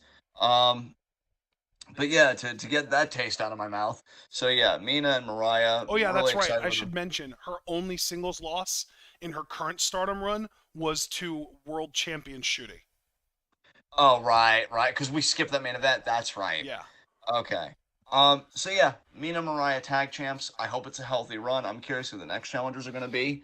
Do you But have it seems anybody that like you hope challenge them? well, I mean, I kept saying Club Venus in the sense of like Waka and Jesse potentially, and then I was like, oh, maybe New Blood, but now that Club Venus own the Goddess belts, I wouldn't mind Black Desire, honestly. That'd be an interesting kind of go at it. We'll You know see, who I if that really hope it is? who. Mayu and literally anyone else in Stars. Hazuki specifically, but I would be happy with Hanan too. Yeah, Hanan would be cool. Kogo, I think, would be fascinating because Peach Rock, Yeah. Peach Rock, I wanted to do more with that. Um, yeah, But mostly and because I want Mariah versus Mayu for the IWGP Women's title badly. yeah, Ghetto, stop being sexist. I'll take Mayu versus literally anybody at this point. I want her to start defending that goddamn title. Keno's So just like, fine, you got your wish. Yujiro, come here. Put on a wig. yeah, oh god. Look at us exposing the business. Underwhelming main event, I will say. Yeah.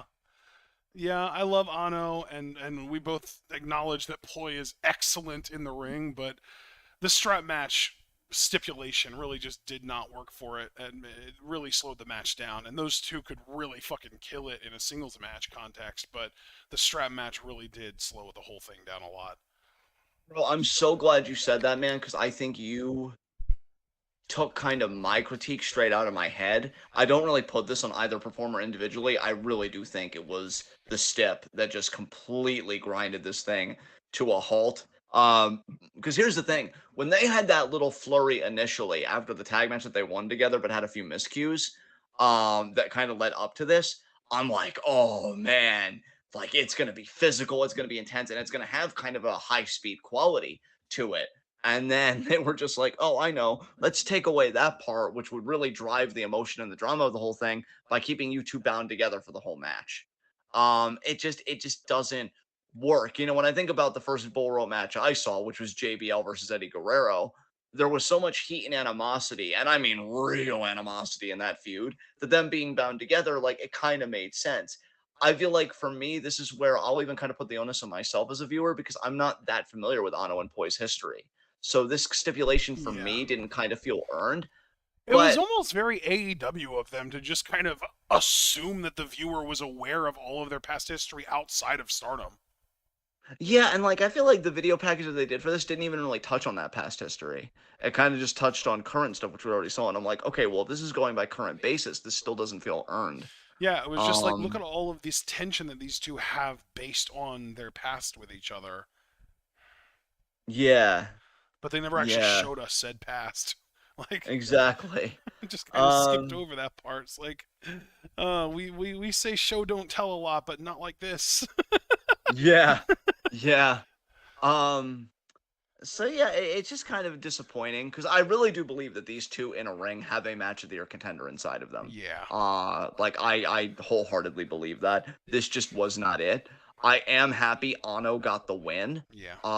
Because Definitely like, the right choice, like the right winner, right person oh, won. dude, undoubtedly. Because I've said this before when we've done ice ribbon reactions for DVK, I believe it is. That's done the ice ribbon requests. Um, she comes out and she has that presence immediately. Yes. Like she, I always hear like, oh, he is him, she is her. No, no, goddamn it, Ano is her. Like she comes out and it's like, oh, so you're the one that runs shit. I see her, and she's the one that I talk to because I'm like, oh, you're the boss, right? And then the actual boss, if it's not her, is deeply offended. But I'm like, get good. Um, so happy she won because I do think Stardom should treat her as a big deal. I'm also excited now with Mirai's win that she is in the Blue Stars block because we know Tam is in Red Stars. So that means that the Wonder title is in the Blue Stars block. Now, the unfortunate side of that is Hazuki is not in the Blue Stars block. She is in the Red Stars block. The positive side, though, is that Micah, Azumi, and Ano are in the Blue Stars block. And Ano is who I wanted to kind of end on because if she beats Mirai, that could be a great defense for Mirai to have, whether she's successful in it or not. Hey, look, Ano being a line cutter for the three people I mentioned earlier, Hazuki, Kid, Azumi, Ano's the only line cutter I will tolerate. I'm like, you know what? You You do know, you. there I know are that. some other people in Blue Stars with Mirai that could be really interesting white belt contenders. Yeah, like So Mariah for me, for instance. Mariah's Yeah. one. Dude, Mina's in the Blue Stars block, first of all. Yeah, that could be a chance for her to get back in that hunt because she got done so dirty in But that run. if we want to talk about really interesting people that have never challenged for a major title before, you already mentioned Azumi. I want to throw out Hanan. Oh, no, yeah. Oh my God, yeah. Ooh, that's Because exciting. she is like the best future of Stardom champion of all time. She's 18 years old now. She's going to be 19 by the time the 5 stars over.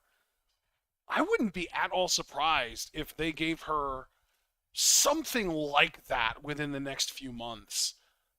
I wouldn't be super shocked if Hanan got a shock like roll up or some kind of flash pin on Mirai to challenge her for the white belt at some point in the fall. That would be so cool, bro. I'd be here for all of that. Like, you don't know how my eyes lit up when you said Hanan's name sharing a block because I totally forgot about that. Yeah. And I'm like, I want it. So yeah, you definitely lit a fire inside of me. Yeah, I mean, the white belt class. I mean, if Mirai was ever going to be a champion, she's a champion at a pretty good time because she's sharing it with a lot of really amazing contenders that I Yeah. think can help her get to a worthwhile reign. And yeah, Really? just I think the only well, people in the Blue Stars block who aren't interesting white belt contenders are Momo, Utami, and Julia because they're all above it. exactly. No, no, no, baby. The plan is Utami, two-time red belt champion. We don't Yeah. need, she can do Wonder later. After her second run, if they want to cool her down a bit, Wonder, then that's fine. Yeah. But we're doing the mentally healthy Utami. Actually, not even mentally. She's always mentally healthy. Emotionally healthy Utami red belt run. Yay! I am here for it. Yeah. Where she gets hugs after every match because she deserves it because she's loved. God, she's amazing. But anyway, to focus on another amazing performer, to get back to Ano. My friend, you saw it. I don't have to act like I'm presenting you bad news because you experienced it with me. Ano doubled down. She's like, oh, I'll stay in Cosmic Angels. And then Tamantha, because she has no concept of boundaries, and we done knew. She hug tackles Ano. And I just felt something in my body that can only be described as pure revulsion. Yeah. So that happened, and how are we Yeah. dealing with it? How are you doing? Well, I mean, I'm coping. That's all I really can do. Dude, I could tell from your tone because the moment you let that air out a little, like, Like you were thinking, like, how am I doing? Because, like, the honest answer is actually no. My emotions suck right now, and I wish Anna would have left. And then I'm just like, same. I really wish Anna would have just broken up with Tamantha. I can only imagine that Javaris was disgusted / apoplectic. And then the funniest moment, though, the funniest moment by far was that Poi really outed herself to be really deep in the complex because she's, talking to Ano, and this is even before the Tam hug tackle. And then Ano did call her Natsupoi, and she stopped herself. And then Poi's like, did she just say Natsupoi? You just said Natsupoi. And then Ano said Natsupoi, thank you. So then definitively, like, yeah, she did say it.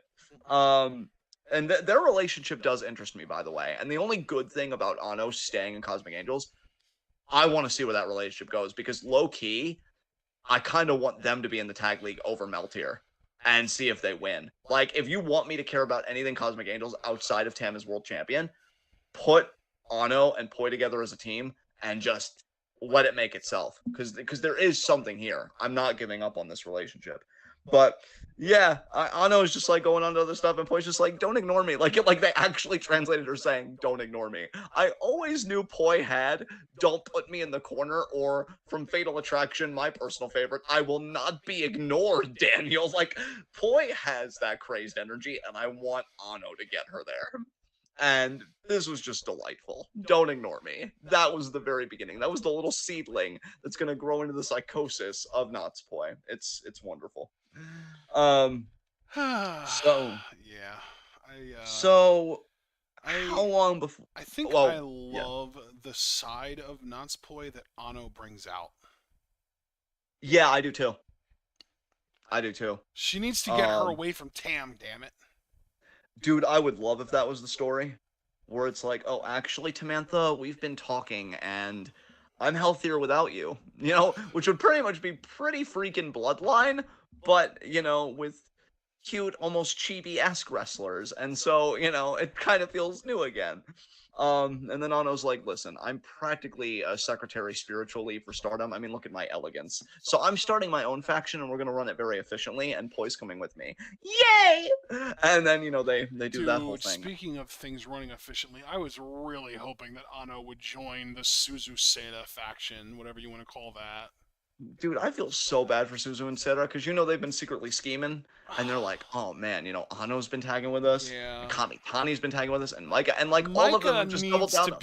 Micah needs to be their top priority at this point. If they can get Micah, I think they're in great shape, because they already missed out on Ano. She was the biggest fish they could have possibly hooked, but, I mean, would you really even call it settling if they ended up landing Micah instead?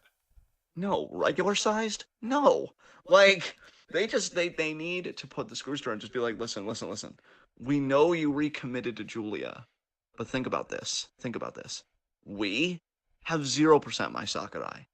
Your faction, 100% Mai Sakurai. Well, 25%. I mean, kind of, but like 100% of her existence is in that faction. True. So it's like, look, Micah, do the math. Come with us. And, like, we'll have a whole thing going. Like, you're the pure power. I'm the technician. Seta's the speed. We can run this place. Like, we could so easily. The artist belt's ours. Wonder title, yours. World title. And see, that's the first mistake right there. Because then Micah's like, why can't I be world champion? No, what if it would be the other way around? Micah could go after the world title and Suzu could have the white belt, considering, the situation.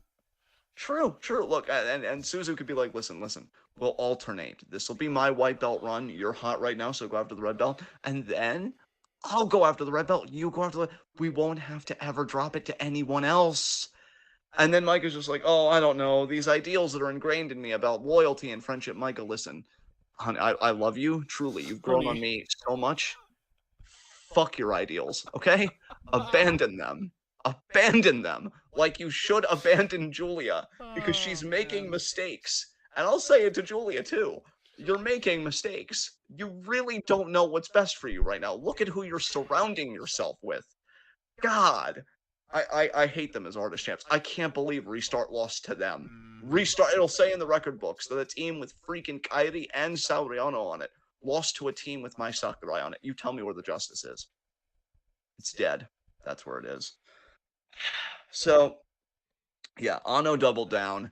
She's with Cosmic Angels. She's not leaving. Kamitani, thankfully, isn't leaving. I'll be more biased on that one for obvious reasons. And Micah, seemingly, if you listen to Kirby and I believe DBK in the Discord, she's not leaving either. She said, I thought about it, but I want to keep walking alongside Julia. And I'm like, can't you love people while also promoting growth? I feel like Stardom's teaching unhealthy lessons here.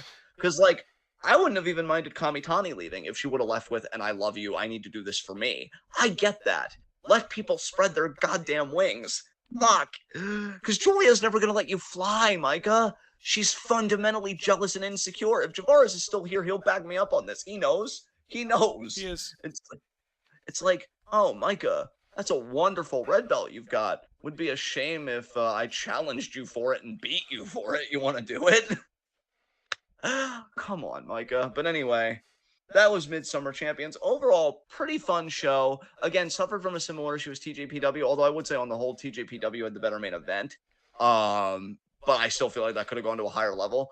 And this, similarly, it could have been a match of the year contender, but they kind of shot themselves in the foot immediately with the stip, as you noted at first, Ashton. So that's Midsummer Champions. Now we can get into WWE stuff. Wow.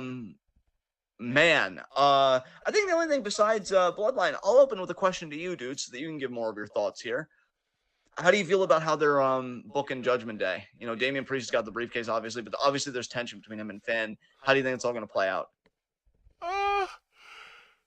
Yeah, you know, I've been trying to kind of figure that out myself lately. I feel like there inevitably has to be someone on the outs. It's just a matter of whether it is Priest on the outs because he's turning face and Judgment Day wants to stay evil, or Finn on the outs because he keeps fucking failing.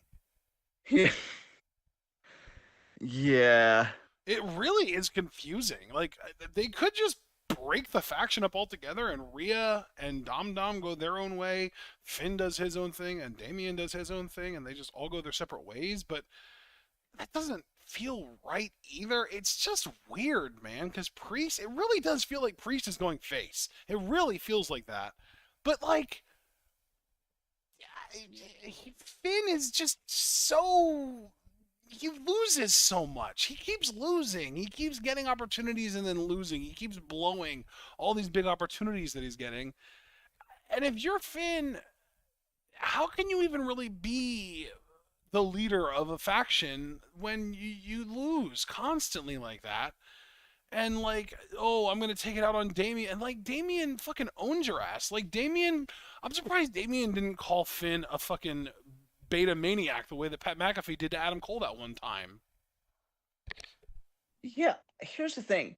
I don't necessarily disagree with you. I do just have to push back on one thing, though.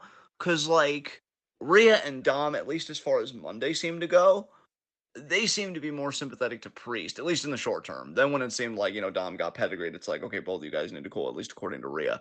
But I feel like Priest probably has more of their sympathies at the moment, and Dom is nowhere near a babyface, as you and I know. So I feel like Finn would be the one to go babyface if he got excommunicated. But you're right, it is weird because Finn hasn't exactly been acting like a babyface either. He's been very consumed by this vendetta. Dick, yeah. Yeah. But like you could see though why I'm kind of pushing back because like you're not wrong, but I don't really see where Priest is kind of a face either. So like I don't know, maybe it's just heels cannibalizing heels, which I'm not opposed to if you write it well. But yeah, like, I love Finn. Like, I really do. Finn, if anything, I don't think he's gotten enough in this company, and that's kind of insane, because I know, you know, he's been able to do high-profile matches, been able to give a lot to the company, but my God, you know, like, he's great. But yeah, as a character, he has been a total douche nozzle. And he's been like, okay, guys, this is about me and my vendetta, okay? And the Priest even said, like, I don't care about your vendetta, man. You're not thinking about the Judgment Day. Like, I was about to bring the world title home to the Judgment Day. So... yeah, this doesn't seem right, like but it's if you watch the press conference afterwards, Damian acted like it was Finn's fault. Like he's like, "Oh man, yeah, I don't know what Finn was thinking there. There was no reason for him to be panicked. I wasn't trying to cash in on him right then and there. I was just out there to watch the match, you know? Like he was again, he was acting like Finn was this beta maniac and that he was like you know, overreacting and everything. And I'm just like, okay, so what is this discord going on inside of the Judgment Day? I don't understand where they're going with this. Yeah, I really don't know either. I can say that I'm not intrigued because I am. But yeah, we're gonna have to see how it goes. I really do hope Priest goes for the world title though, because I know they've made the Money in the Bank now. They've kind of brought in the mechanism where it's like, oh, you can go for the U.S. title, the Intercontinental, which they started with fucking Theory, because of course they did. Because Yeah. every time he tried cashing in on a Giga Chad world champion, he got knocked the fuck out. Yeah, so I don't know. I don't know. We'll have to see God, poor what all that Finn. goes. I do feel a level of sympathy for Finn. He just needs to let himself be sympathetic because he's been such a dickhead. Yeah, Phineas, you need to make friends with your stress. You're He really needs to stop lashing out so much. you need a hug, my guy. Look, given that I've reformed and that Queen's Quest has reformed, I can vouch for the benefit of love and a good hug. Like, you just need a hug, Phineas. Who wants to hug Finn? We'll get volunteers, I'm sure. Dude, there's gonna be a fucking line. Yeah. I'll heal you, Finn. I know I can. Simmer down. Proper energy, but relax. He might even still be single too. That man goes through women. Honestly, yeah, I haven't heard anything. I think the marriage that he had, because he did get married, didn't he? He I feel like did? that I held thought he out. might have been engaged, but I didn't hear anything about a marriage. I thought he got married a little while ago. I don't know. You might be right. It doesn't matter. But Well, anyway, apparently he is married, according to Alex. Yeah. But still, though, hugs can be platonic. Yeah. So who wants to hug Finn? Because clearly, I mean, yeah, hugs can he be needs one. platonic. You're 100% right. But the people that would line up to hug Finn don't want those hugs to be platonic. Oh, yeah. God, we don't need another Me Too situation. God damn it. So yeah, you know what? Nobody's hugging Finn. Finn's gonna have to just internalize this. Finn has just a deal with wife that himself. can hug him and console him.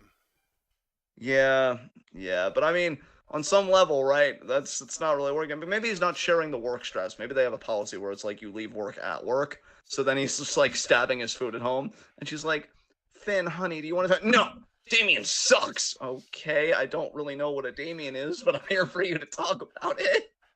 It's priest. Oh, so he's a priest too? Okay. Yeah. No, It's my. It's the same person.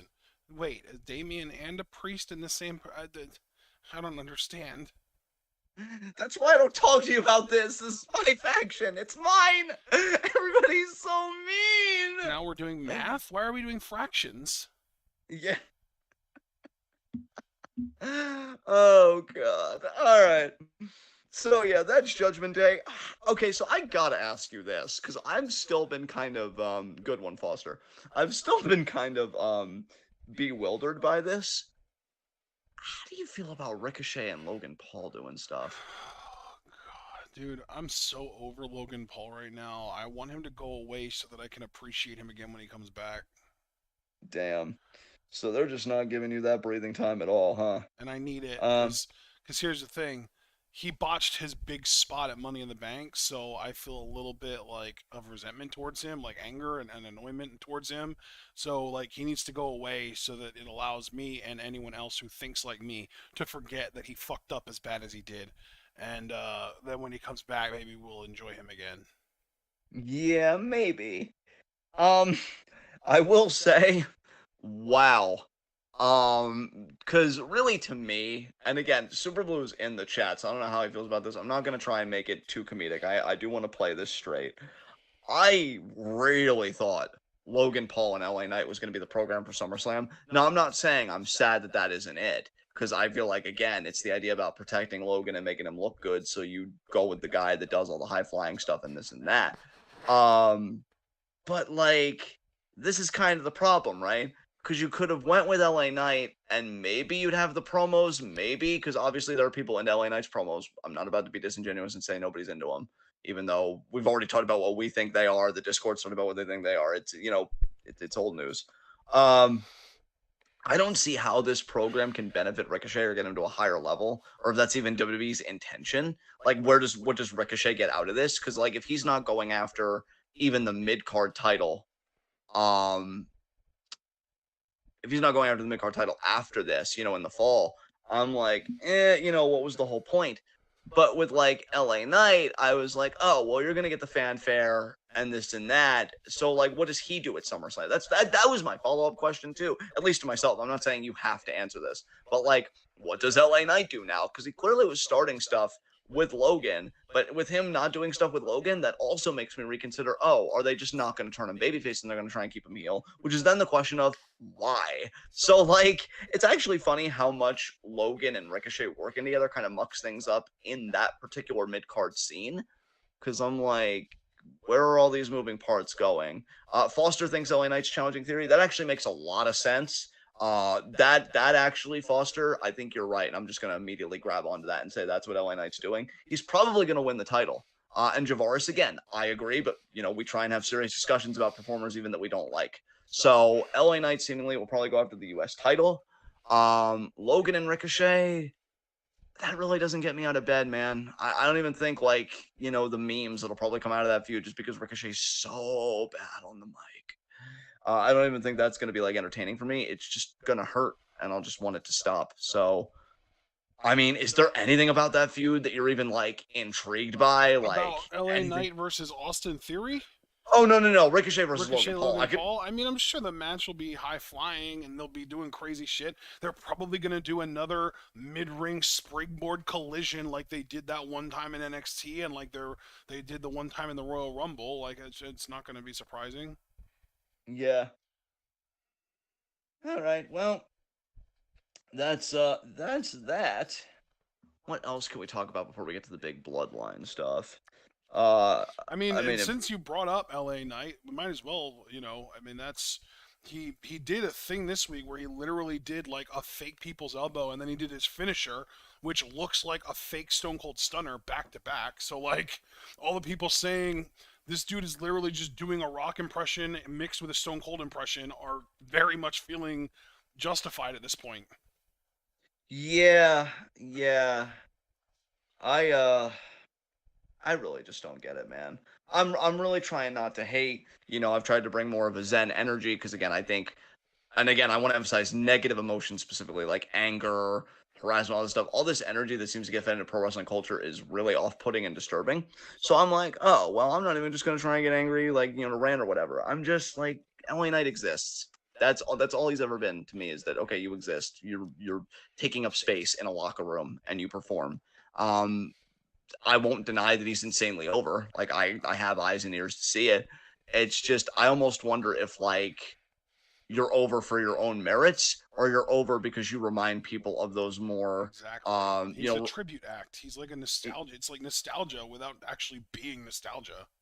it's nostalgia without crossing over into, like, the Sandow, um, Axel territory of being like a caricature or being comedic, Right. because he does play it straight, right? And I think that's the difference, because he plays it completely straight. You know, it seems like Even a really Shark Boy did it better, I think. yeah.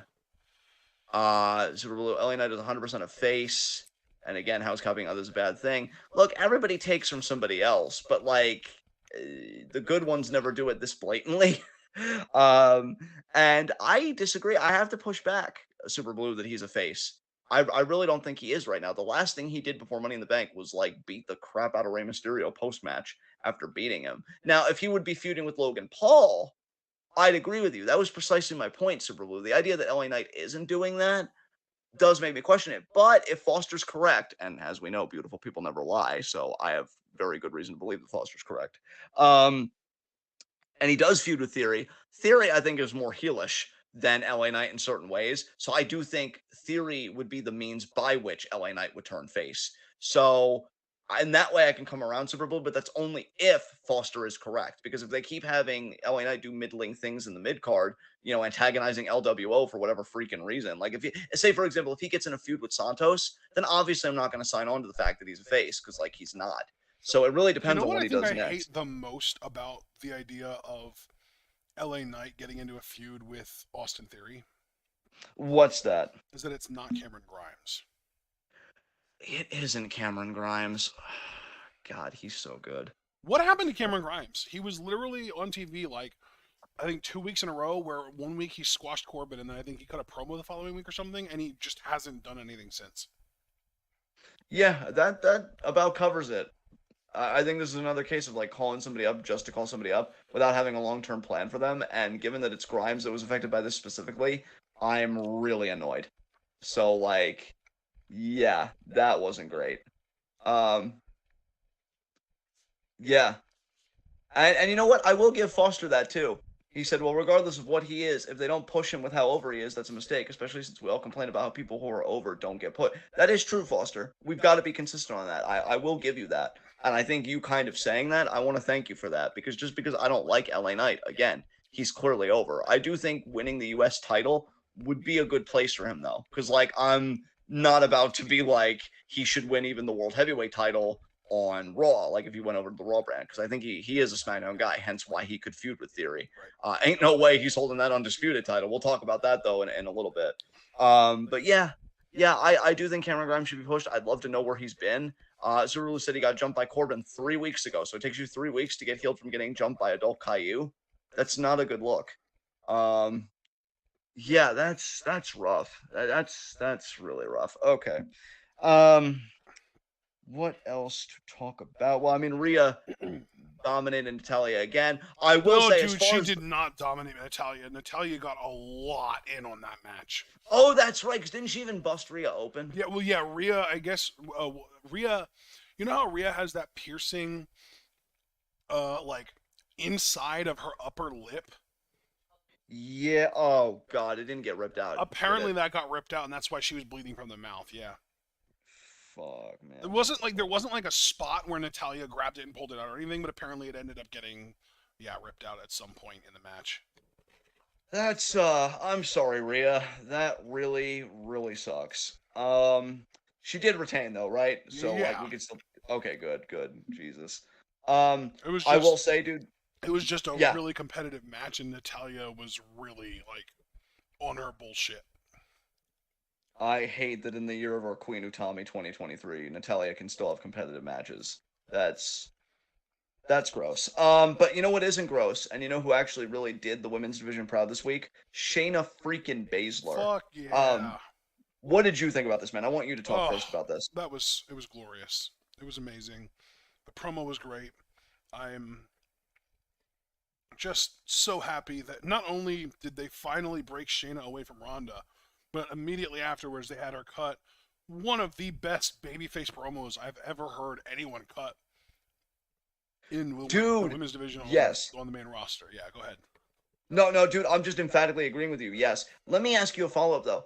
Do you think WWE's writing, because we know where the crowd's going, do you think WWE's writing is going to position Shayna as the face? Because it almost seemed like in their writing and how they tried to position these two women specifically, they also still tried to make Ronda sympathetic. But then again, she did take the first shot on Shayna when it got physical. So do you think WWE is like keenly aware of how this should play out, or do you think they're still going to try and make Ronda like sympathetic? You know what? It wouldn't surprise me if they did the wrong thing and they made Shayna the heel here, because she did do the cheap shot. Like literally when she attacked Ronda in the match, she attacked her from behind. It was a cheap shot, right?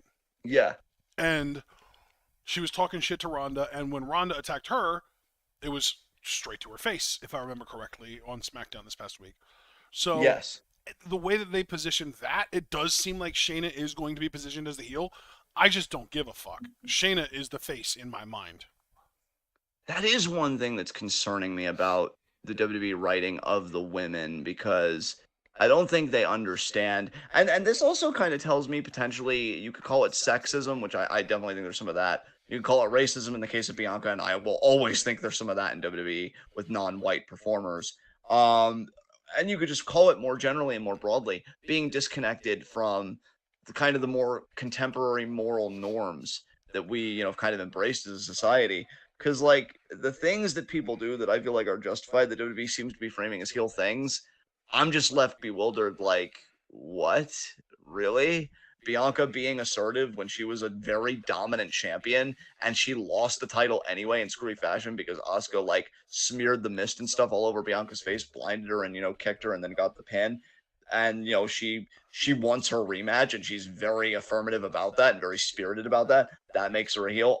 No. Shayna, to circle back to that, telling all those truths about, Ronda literally walked in all the way to WrestleMania. She walked into WrestleMania.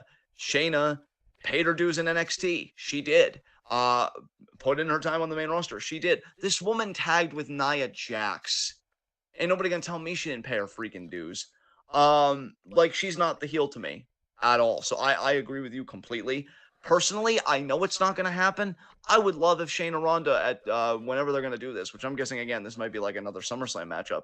I would love if Shayna squashed her personally. I think that would be amazing. You squash Ronda and then you go after the champion on the next show. Because Shayna, that's a money feud to me. If you give Shayna a dominant win over Ronda, because like that's somebody. Because Rhea has also been very dominant to her credit. I mean, again, they kind of hurt her a bit with Natalya being competitive, and I hate that they did that because like it's Natalya. Come on, like let's get it together, please. But she has still, just in terms of winning and coming out on top, she has been a dominant champion. So like that match gets me out of bed, Shayna Rhea. And you can especially get me out of bed if Shayna dominates Ronda here and really embarrasses her out the door. She can go home, have her family, get back in the UFC, whatever the hell she wants to do, as long as it's the fuck away from me. So yeah, credit to Shayna. This was the best promo, maybe even of her career. And I really feel like she's a decent talker because I enjoyed quite a bit of her stuff in NXT even. And yeah, I just thought this stuff was great. So beyond that, is there anything else worthwhile to talk about? I'm trying to remember. I personally don't think so. Let's get to the bloodline. Let's get to the freaking bloodline, dude. Again, no, you know what? Because there isn't that much to talk about as far as just like recapping what happened. Just as far as that goes, the tribal court was a farce. Roman pretended like he was willing to hand over the crown of tribal chief and then low-blowed Jey Uso. There was a huge brawl that culminated with I will say there was a moment where Solo kind of acted like maybe he wanted to be the tribal chief, but then he conceded, or actually he got attacked before anything could really come of that. He did a huge splash from the barricade onto Jimmy Uso through the announce table, and that sent Jimmy to the fucking hospital. And then to close the show, Jey, in all of his babyface fire, challenged Roman to a world title match at SummerSlam. So that's like the quick and the dirty of it, recap-wise. But now we have a lot of feelings to talk about. Yeah, and I'd like you to get your feelings on it first, because I know when I get going about my feels, I don't stop. So how did you feel like how they built this up throughout the night? How Jey Uso came off as a fire babyface, getting back to his main event roots? Just give me your whole gamut of emotions about it. So I personally, my main feeling, really, the tribal court segment itself, where we got like the huge brawl and the splash from Solo onto Jimmy, like that whole thing, I really didn't feel much at all about that. And then Jimmy getting put in the ambulance, I didn't think much of it at all. Until then, just today, I read what you said about it, and I'm sure you're going to want to talk about that, so I'm not going to steal your glory on that. But that closing segment with Jey coming out with all that babyface fire, talking about trial, the tribal court, I'm the judge, jury, and executioner. It's going to be me and you one-on-one. Like, that was classic 2016 Usos babyface promo. That's the kind of shit that I've been waiting for. That's what I've been missing. That was excellent. I loved that. Dude, this is so good. Like, I just gotta open with that. This has been so good. Roman, it's so funny that Roman was going to get in the Hall of Fame regardless. You could take this slice of his career, the last 3 years, that'd be enough to get him in the Hall of Fame on its own. Like, it's just been so goddamn amazing. And this dude said, hey, you may not all like me as a top guy, but you're gonna love me, and then when it's over and you know the ride is over, you're gonna miss the shit out of me. And that's exactly what's happening. He really is the next Cena in that way, because I know a lot of people rejected Cena at first when he was like the top guy running through everybody. Then he got in a groove again where he was doing amazing stuff, and now people are missing him. I mean, we heard the reaction of Money in the Bank. People rightfully went crazy for him. Reigns gonna be the same way. Because when this guy takes a long break and that music hits for the first time in God knows how long, even if it's like a year, roof is going to blow up. And so enjoy him while you got him. They're going to bring back his yeah. Do you ever think they're ever going to bring that back, or is this his music? I think they will. I think they will. I could see them doing because God, wrestling is so weird. I doubt Moxley would ever come back to WWE, but who even freaking knows? Because from what I understand, he might even feel like AEW is a whole different kind of headache.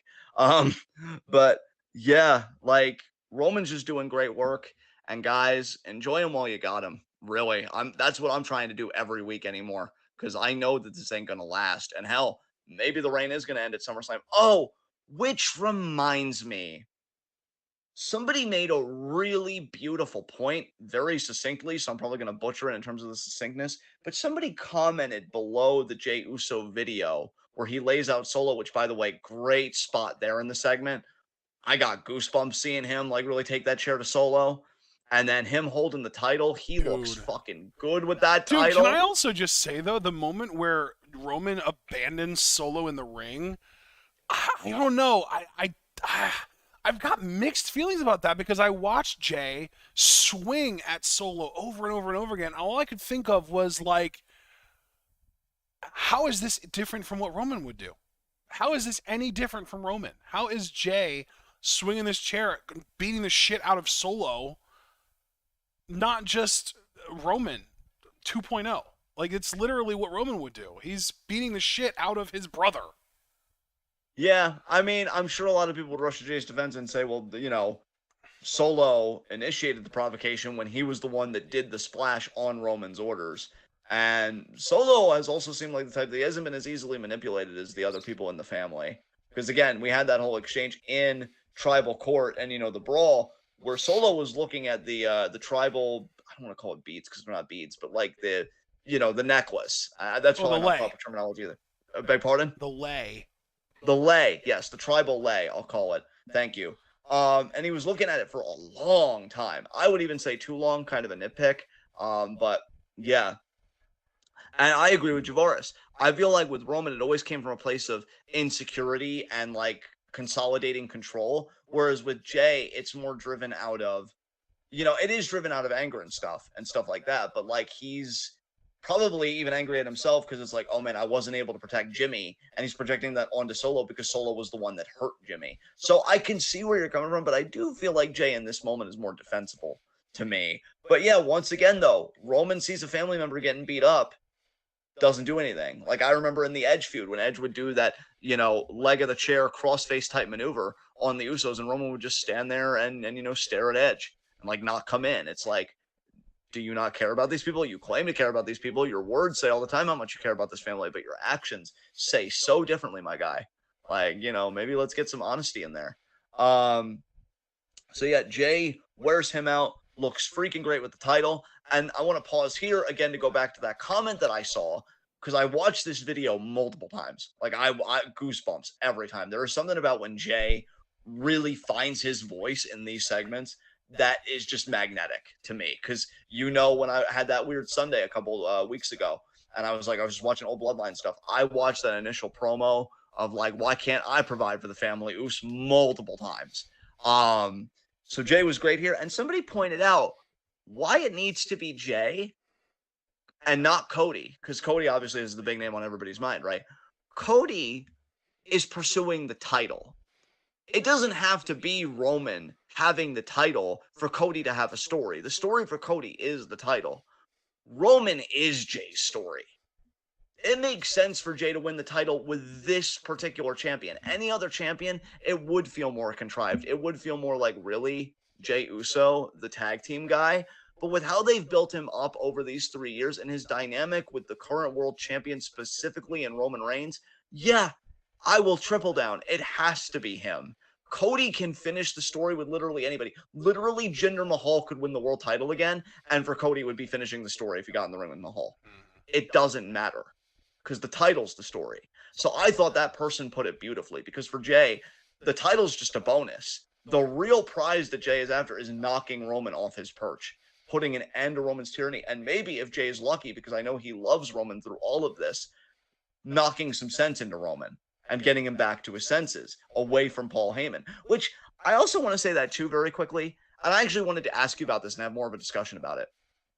How do you feel about this whole idea that now they're just kind of doing this whole Paul Heyman's the real villain? When, like, I get it because we've seen that story before, you and I, right? It's nothing new.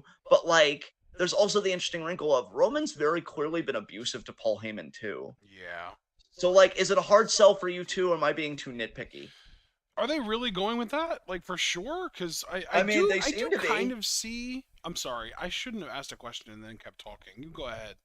No, no, I apologize because you were about to make another point. I apologize, but just to answer your question very quickly, they seem to be though, because like the Usos are like, oh, you know, you got to get rid of your wise man, Jay specifically, and I feel like Jimmy's kind of been like along with Jay, but it's like, yeah, you got to get rid of your wise man. It's like, oh, Paul Heyman's caused, but it just seems like they're trying to say that Paul Heyman's the real problem here, and I'm like, they even show in the footage at the trial Paul Heyman crying and being like, I'm the one that calls you the wise. So no, Roman is the problem with Roman. So anyway, before I could say anything else, because I'll be redundant, please continue your point. Yeah. Yeah, like, it does definitely seem like Paul is a part of the problem, but to call him the problem is incredibly disingenuous. And to be fair, maybe you're right, Ashton. Maybe they haven't said it, but if they do seem to be explicitly saying it, as more fans seem to be increasingly coming around on, because I saw a post on Facebook from like a wrestling group that was suggested to me. I hate how much Facebook suggests to its users. If I wanted to be a part of something, I'd be a part of it. Just a little side tangent there from old boomer John here. But yeah, like they said at the very beginning, I remember that promo clear as day, where Paul Heyman said, and so none of you get it twisted, I'm not the one that corrupted him. He's the one that corrupted me. And like everything we've seen since then, I'm like, yeah, I believe it, because you're talking about what Roman used to do, like with the steel chair with the Usos and stuff. I remember seeing Heyman's face and how horrified he was. Yeah. Like, yeah, I'm just saying, if they do go with it, it's kind of like we used to say with Heat of the Night. We would kind of give a tentative one, kind of a nitpick, because it's like, oh, if it goes this way, it'd be Heat of the Night. I'd have to say, for as amazing as this story is, if they really do go all in as, yeah, Paul's really the problem here, I'm gonna have some pushback, because I'm sorry. Yes, this dude's a manipulator. Yes, this dude curries favor with power and kind of cozies up to, you know, the champions and insulates himself and all that stuff. And he makes business decisions. Like, this dude, I don't think as a character genuinely loves anyone. But like, he's terrified of Roman Reigns. Like, Roman Reigns is like, yeah, I'm buying what you're selling, and then he turned the volume up to a fucking 100. So yeah, we need to keep the focus on Roman being the problem with Roman, because also as well, and I do have to say this, and I wouldn't say this in any other context, but you know that I've said to you, Ashton, that I've seen some wrestling fan reactions about how personal this storyline has been for them. About like, oh, you know, I know what it's like to be with a narcissistic abuser, and seeing Jay get out, it made me cry, and it's been so realistic. I feel like if you pivot and you make Heyman the main villain, which again, we don't know if they're doing that, I just get a weird feeling that's where it's going with just some of the rhetoric recently.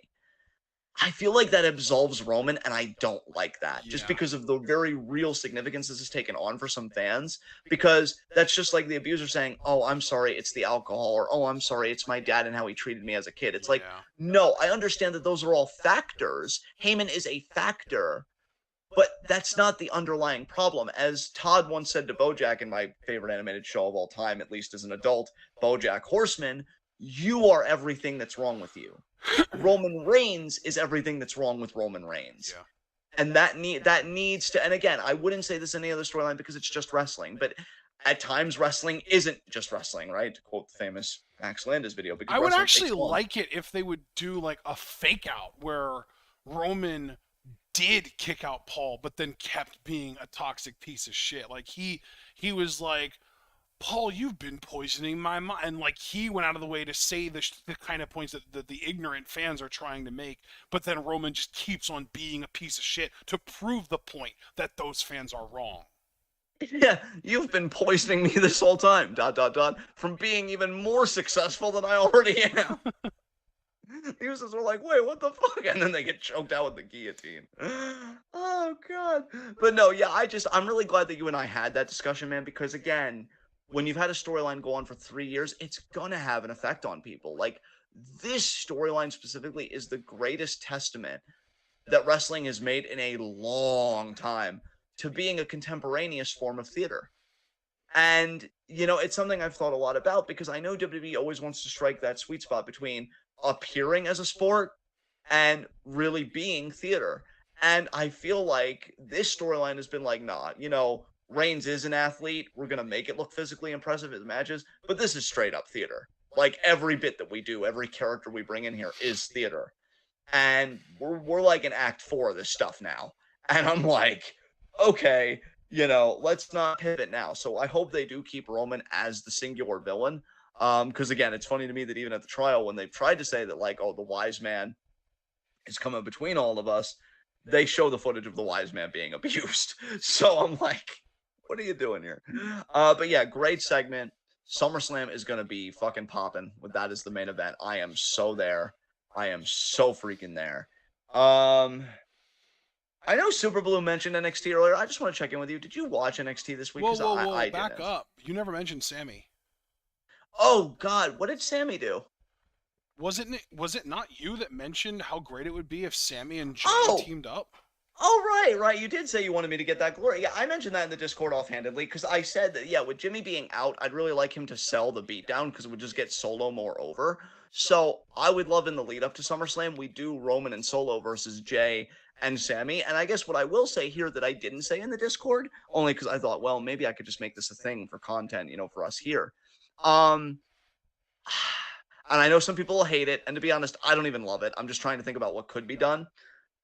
It'd be interesting if Sammy tagged with Jay and he sustained some kind of kayfabe injury or something, and then that led to them losing the tag titles at SummerSlam, and that Kevin got jealous / envious, right, and bitter because, oh, once again, the bloodline isn't your business anymore. It hasn't been your business in so long. These tag titles are your business, and Jay asked you to tag with him, and you just said yes. And then Sammy, because, he has that relationship with Jay, he's like, well, look, I just wanted to help. And it's like, no. You got injured in that match because maybe Roman did something or Solo did something. And again, keep putting Solo over as this monster. And then that allows the perfect out for this team to get beat. Seemingly, again, I'm still committed to the idea that it might be DIY. We'll see.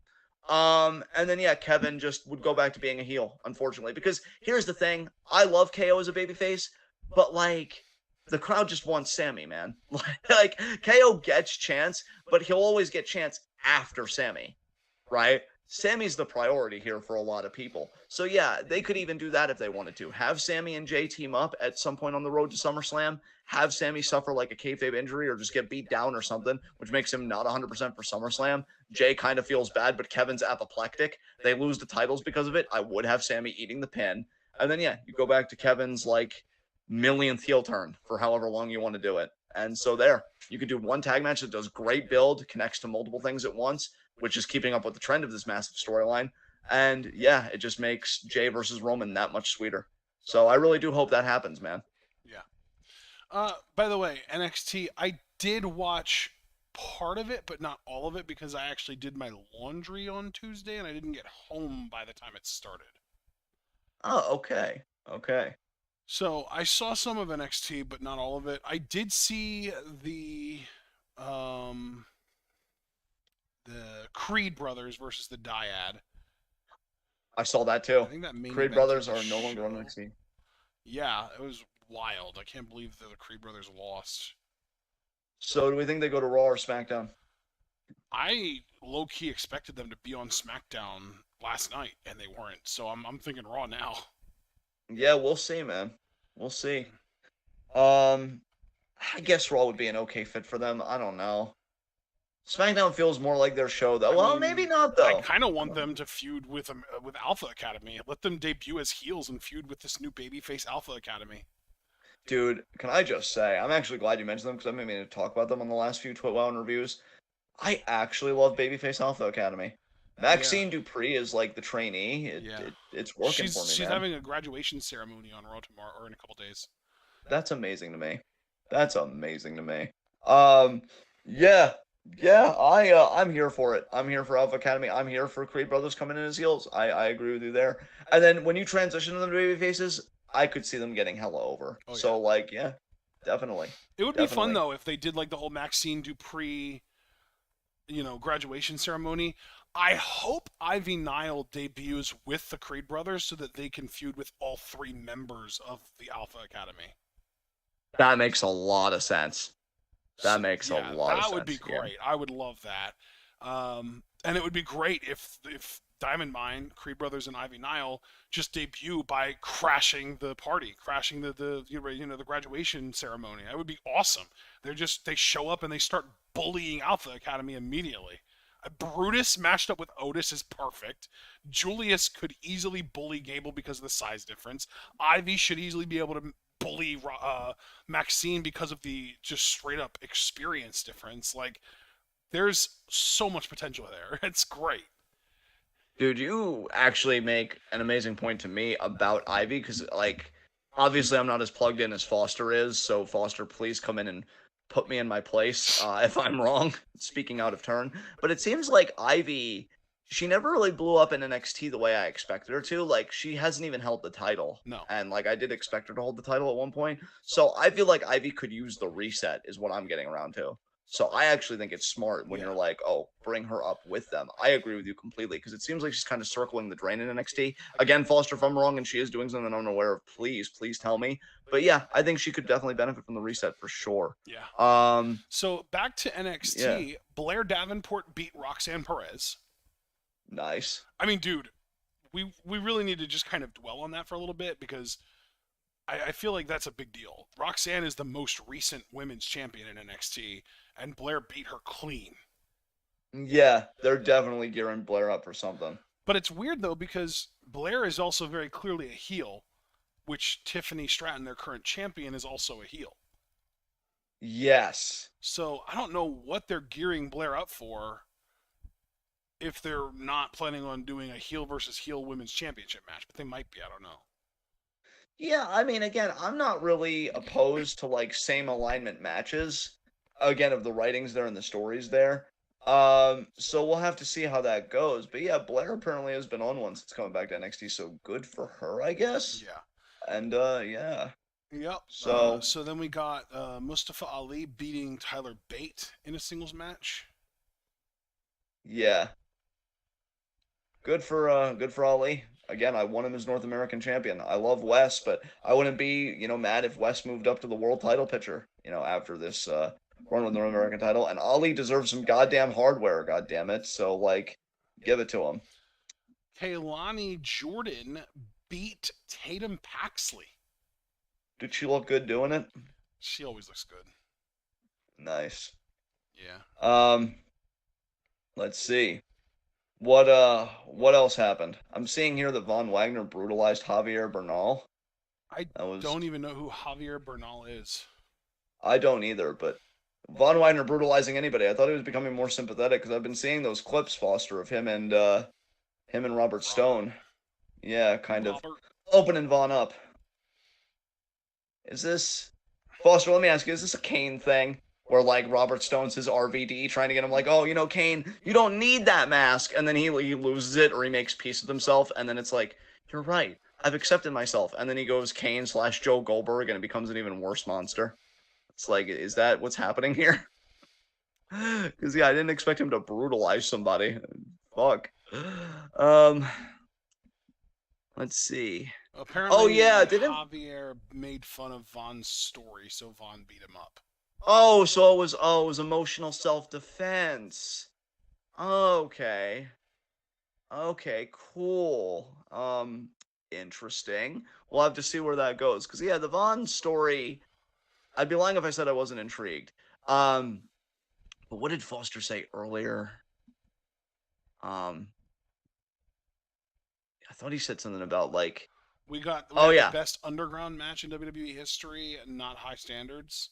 Yeah, was that what Gable Steveson did? Because this looks like an underground setting. Yeah, Gable Steveson wasn't actually in the match. He was like a corner man for Eddie Thorpe, who was formerly Carl Fredericks. Yeah. Against his brother, Damon Kemp, a.k.a. Bobby Steveson. Right. Which Eddie Thorpe won, so Gable helped him. And then apparently, I guess, I didn't actually see this, but after the match, Gable got into the ring and just suplexed a bunch of motherfuckers. They must have, like, a bunch of people must have hit the ring, and Gable just cleared house. Nice. Nice. All right. Lyra Valkyria beat JC Jane. Yeah. Yeah, how was that match? Because I know JC's kind of mad, but I like Lyra, so was that any good? I don't know how the match was. I didn't see it. Oh, okay. Fair enough. I'm watching. Okay, that did look like a nice German. Maybe going to NXT was what Gable needed.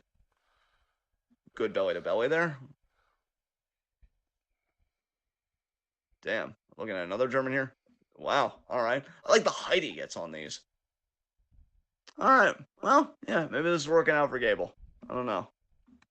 Oh, wow. They're doing that whole moment of this big guy stepping to him and like, oh, hello, you. Is he going to suplex him too to end this clip? Let's see. I think he did. Yeah, he did. Belly to belly. Bam. All right. Anything else to talk about with NXT, or can we move on to our opening up the forum for questions? Well, there's one other thing, and it's a negative thing. It's a quite unfortunate thing. Braun Breaker is very likely going to lose to Ilya Dragunov. Oh, I did see that match is happening in the Discord #1 contender because they're doing like a title match. What is it? Bash something, Great American Bash, or some Something kind of like that. something bash. So yeah, but you know what though, that was to be Great American Bash. That was to be expected though. Look, Braun's already been champion like what, twice. So, you know, it's good to get him out of the title picture. Really, I don't even think he should be in NXT anymore. You know that. I've been waiting for him to get called up forever now. Yeah, but he doesn't have to put over Ilya fucking Dragunov on his way out, is my point. Well, true, but WWE apparently said, I beg to disagree. Which, by the way, congrats Edge on the comeback. That was pretty cool. I know he beat Grayson Waller on Friday, so that was nice. So yeah, Ilya versus Mello. Hopefully Mello retains though, and then we can move on to the next one. So I guess with that out of the way, anything else to talk about on NXT, or can we open up the forum for questions? Let's open the forum for questions. Oh, by the way, Jordan, if you're still here, hi, because I did see your message in chat. We were just deep in a conversation. So Hi, Jordan. now, yeah, guys, any questions you have about this week in the world of wrestling, keep in mind if you're a TJPW and or Stardom fan, those questions can include stuff from Midsummer Champions and TJPW show from last night. Yeah. Thoughts on Eddie winning a title in New Japan? I think that was also recent, so that should count, right, as happening this week. Yeah. I'm happy for Eddie. Eddie's a Japanese wrestling mark, so I think this is like a childhood dream of his, probably. Yeah, so good for him. I guess we can also mention Julia winning the New Japan Strong Women's Championship. That was pretty cool too, even though the match was only just kind of decent. Low key, and I never liked being that guy, but I gotta say that title feels kind of cursed because Sasha got injured when she was supposed to be the first champion, and they had to push Willow's match back with Athena because she apparently got injured during the match with Julia. If that's the actual reason, but you know, true, a solid point. Yeah. I think thankfully, or no, actually, yeah, that's a much shorter lineage than the IWGP Women's Championship. God. New Japan and bending over backwards to literally create new titles to put on Mercedes Moné and name a more iconic duo. Yeah. Goddamn. But yeah, Foster, definitely very happy for Eddie. Any other questions? I'm hoping that we have more than just one. This could be a shorter one this week. We might get to just high spots, low shots, and then get out of here. It's almost 12:30 now, so I'm not going to complain. If you guys genuinely don't have questions, that's cool. We are just fine with that.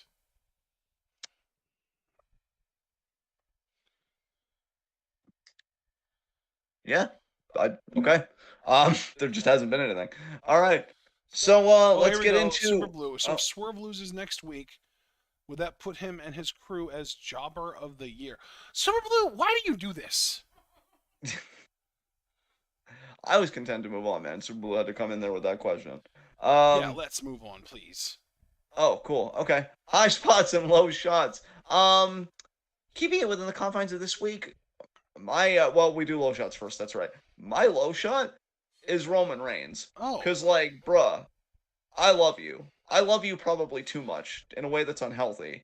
But, like, you're not getting out of your own way, that my guy, like, at all. And you just made an enemy for life, at least temporarily, in Jey Uso. Because, like, you took Jimmy from him. He even said so in the mic, this fool took Jimmy from me. You took the one chip you had, and Jey not going fully postal on you, just to puff your chest out. And now you've got a challenge that I know deep down you didn't want from the same guy that pinned you at Money in the Bank. Yeah, low shots Roman Reigns.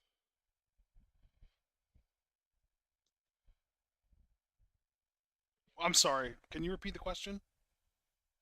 What? I zoned out completely there, man. I'm really sorry. I am just going to reprise all of that and then I'm gonna hand the baton to you because we're in high spots, low I shots. do know. I do know Yeah. that you're low. I did hear everything that you said. Is I'm assuming it's just my turn to do low shot though, right? Yes. Okay. Yeah. Yes. All right. Yeah.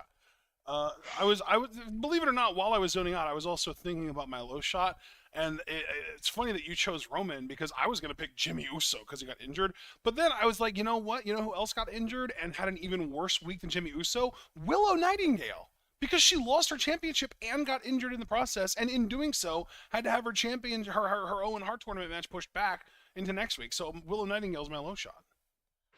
Perfectly reasonable. High spot. Oh man. God. I can't give it to Utami as much as I freaking want to, because she Yeah. did win in Midsummer Champions, but it wasn't the biggest win. God, I wish we were doing this on the week of the cage match. Damn you, Stardom, for not uploading things timely, because I'd be all over that. You know what? This might be the only time that this happens, because I'm not the biggest fan of her, but she did a big thing today. High spots Mirai. She won the Wonder title. Good for her.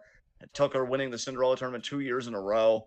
God, I hope the Cinderella tournament's better next year because this was not a fine outing for Stardom.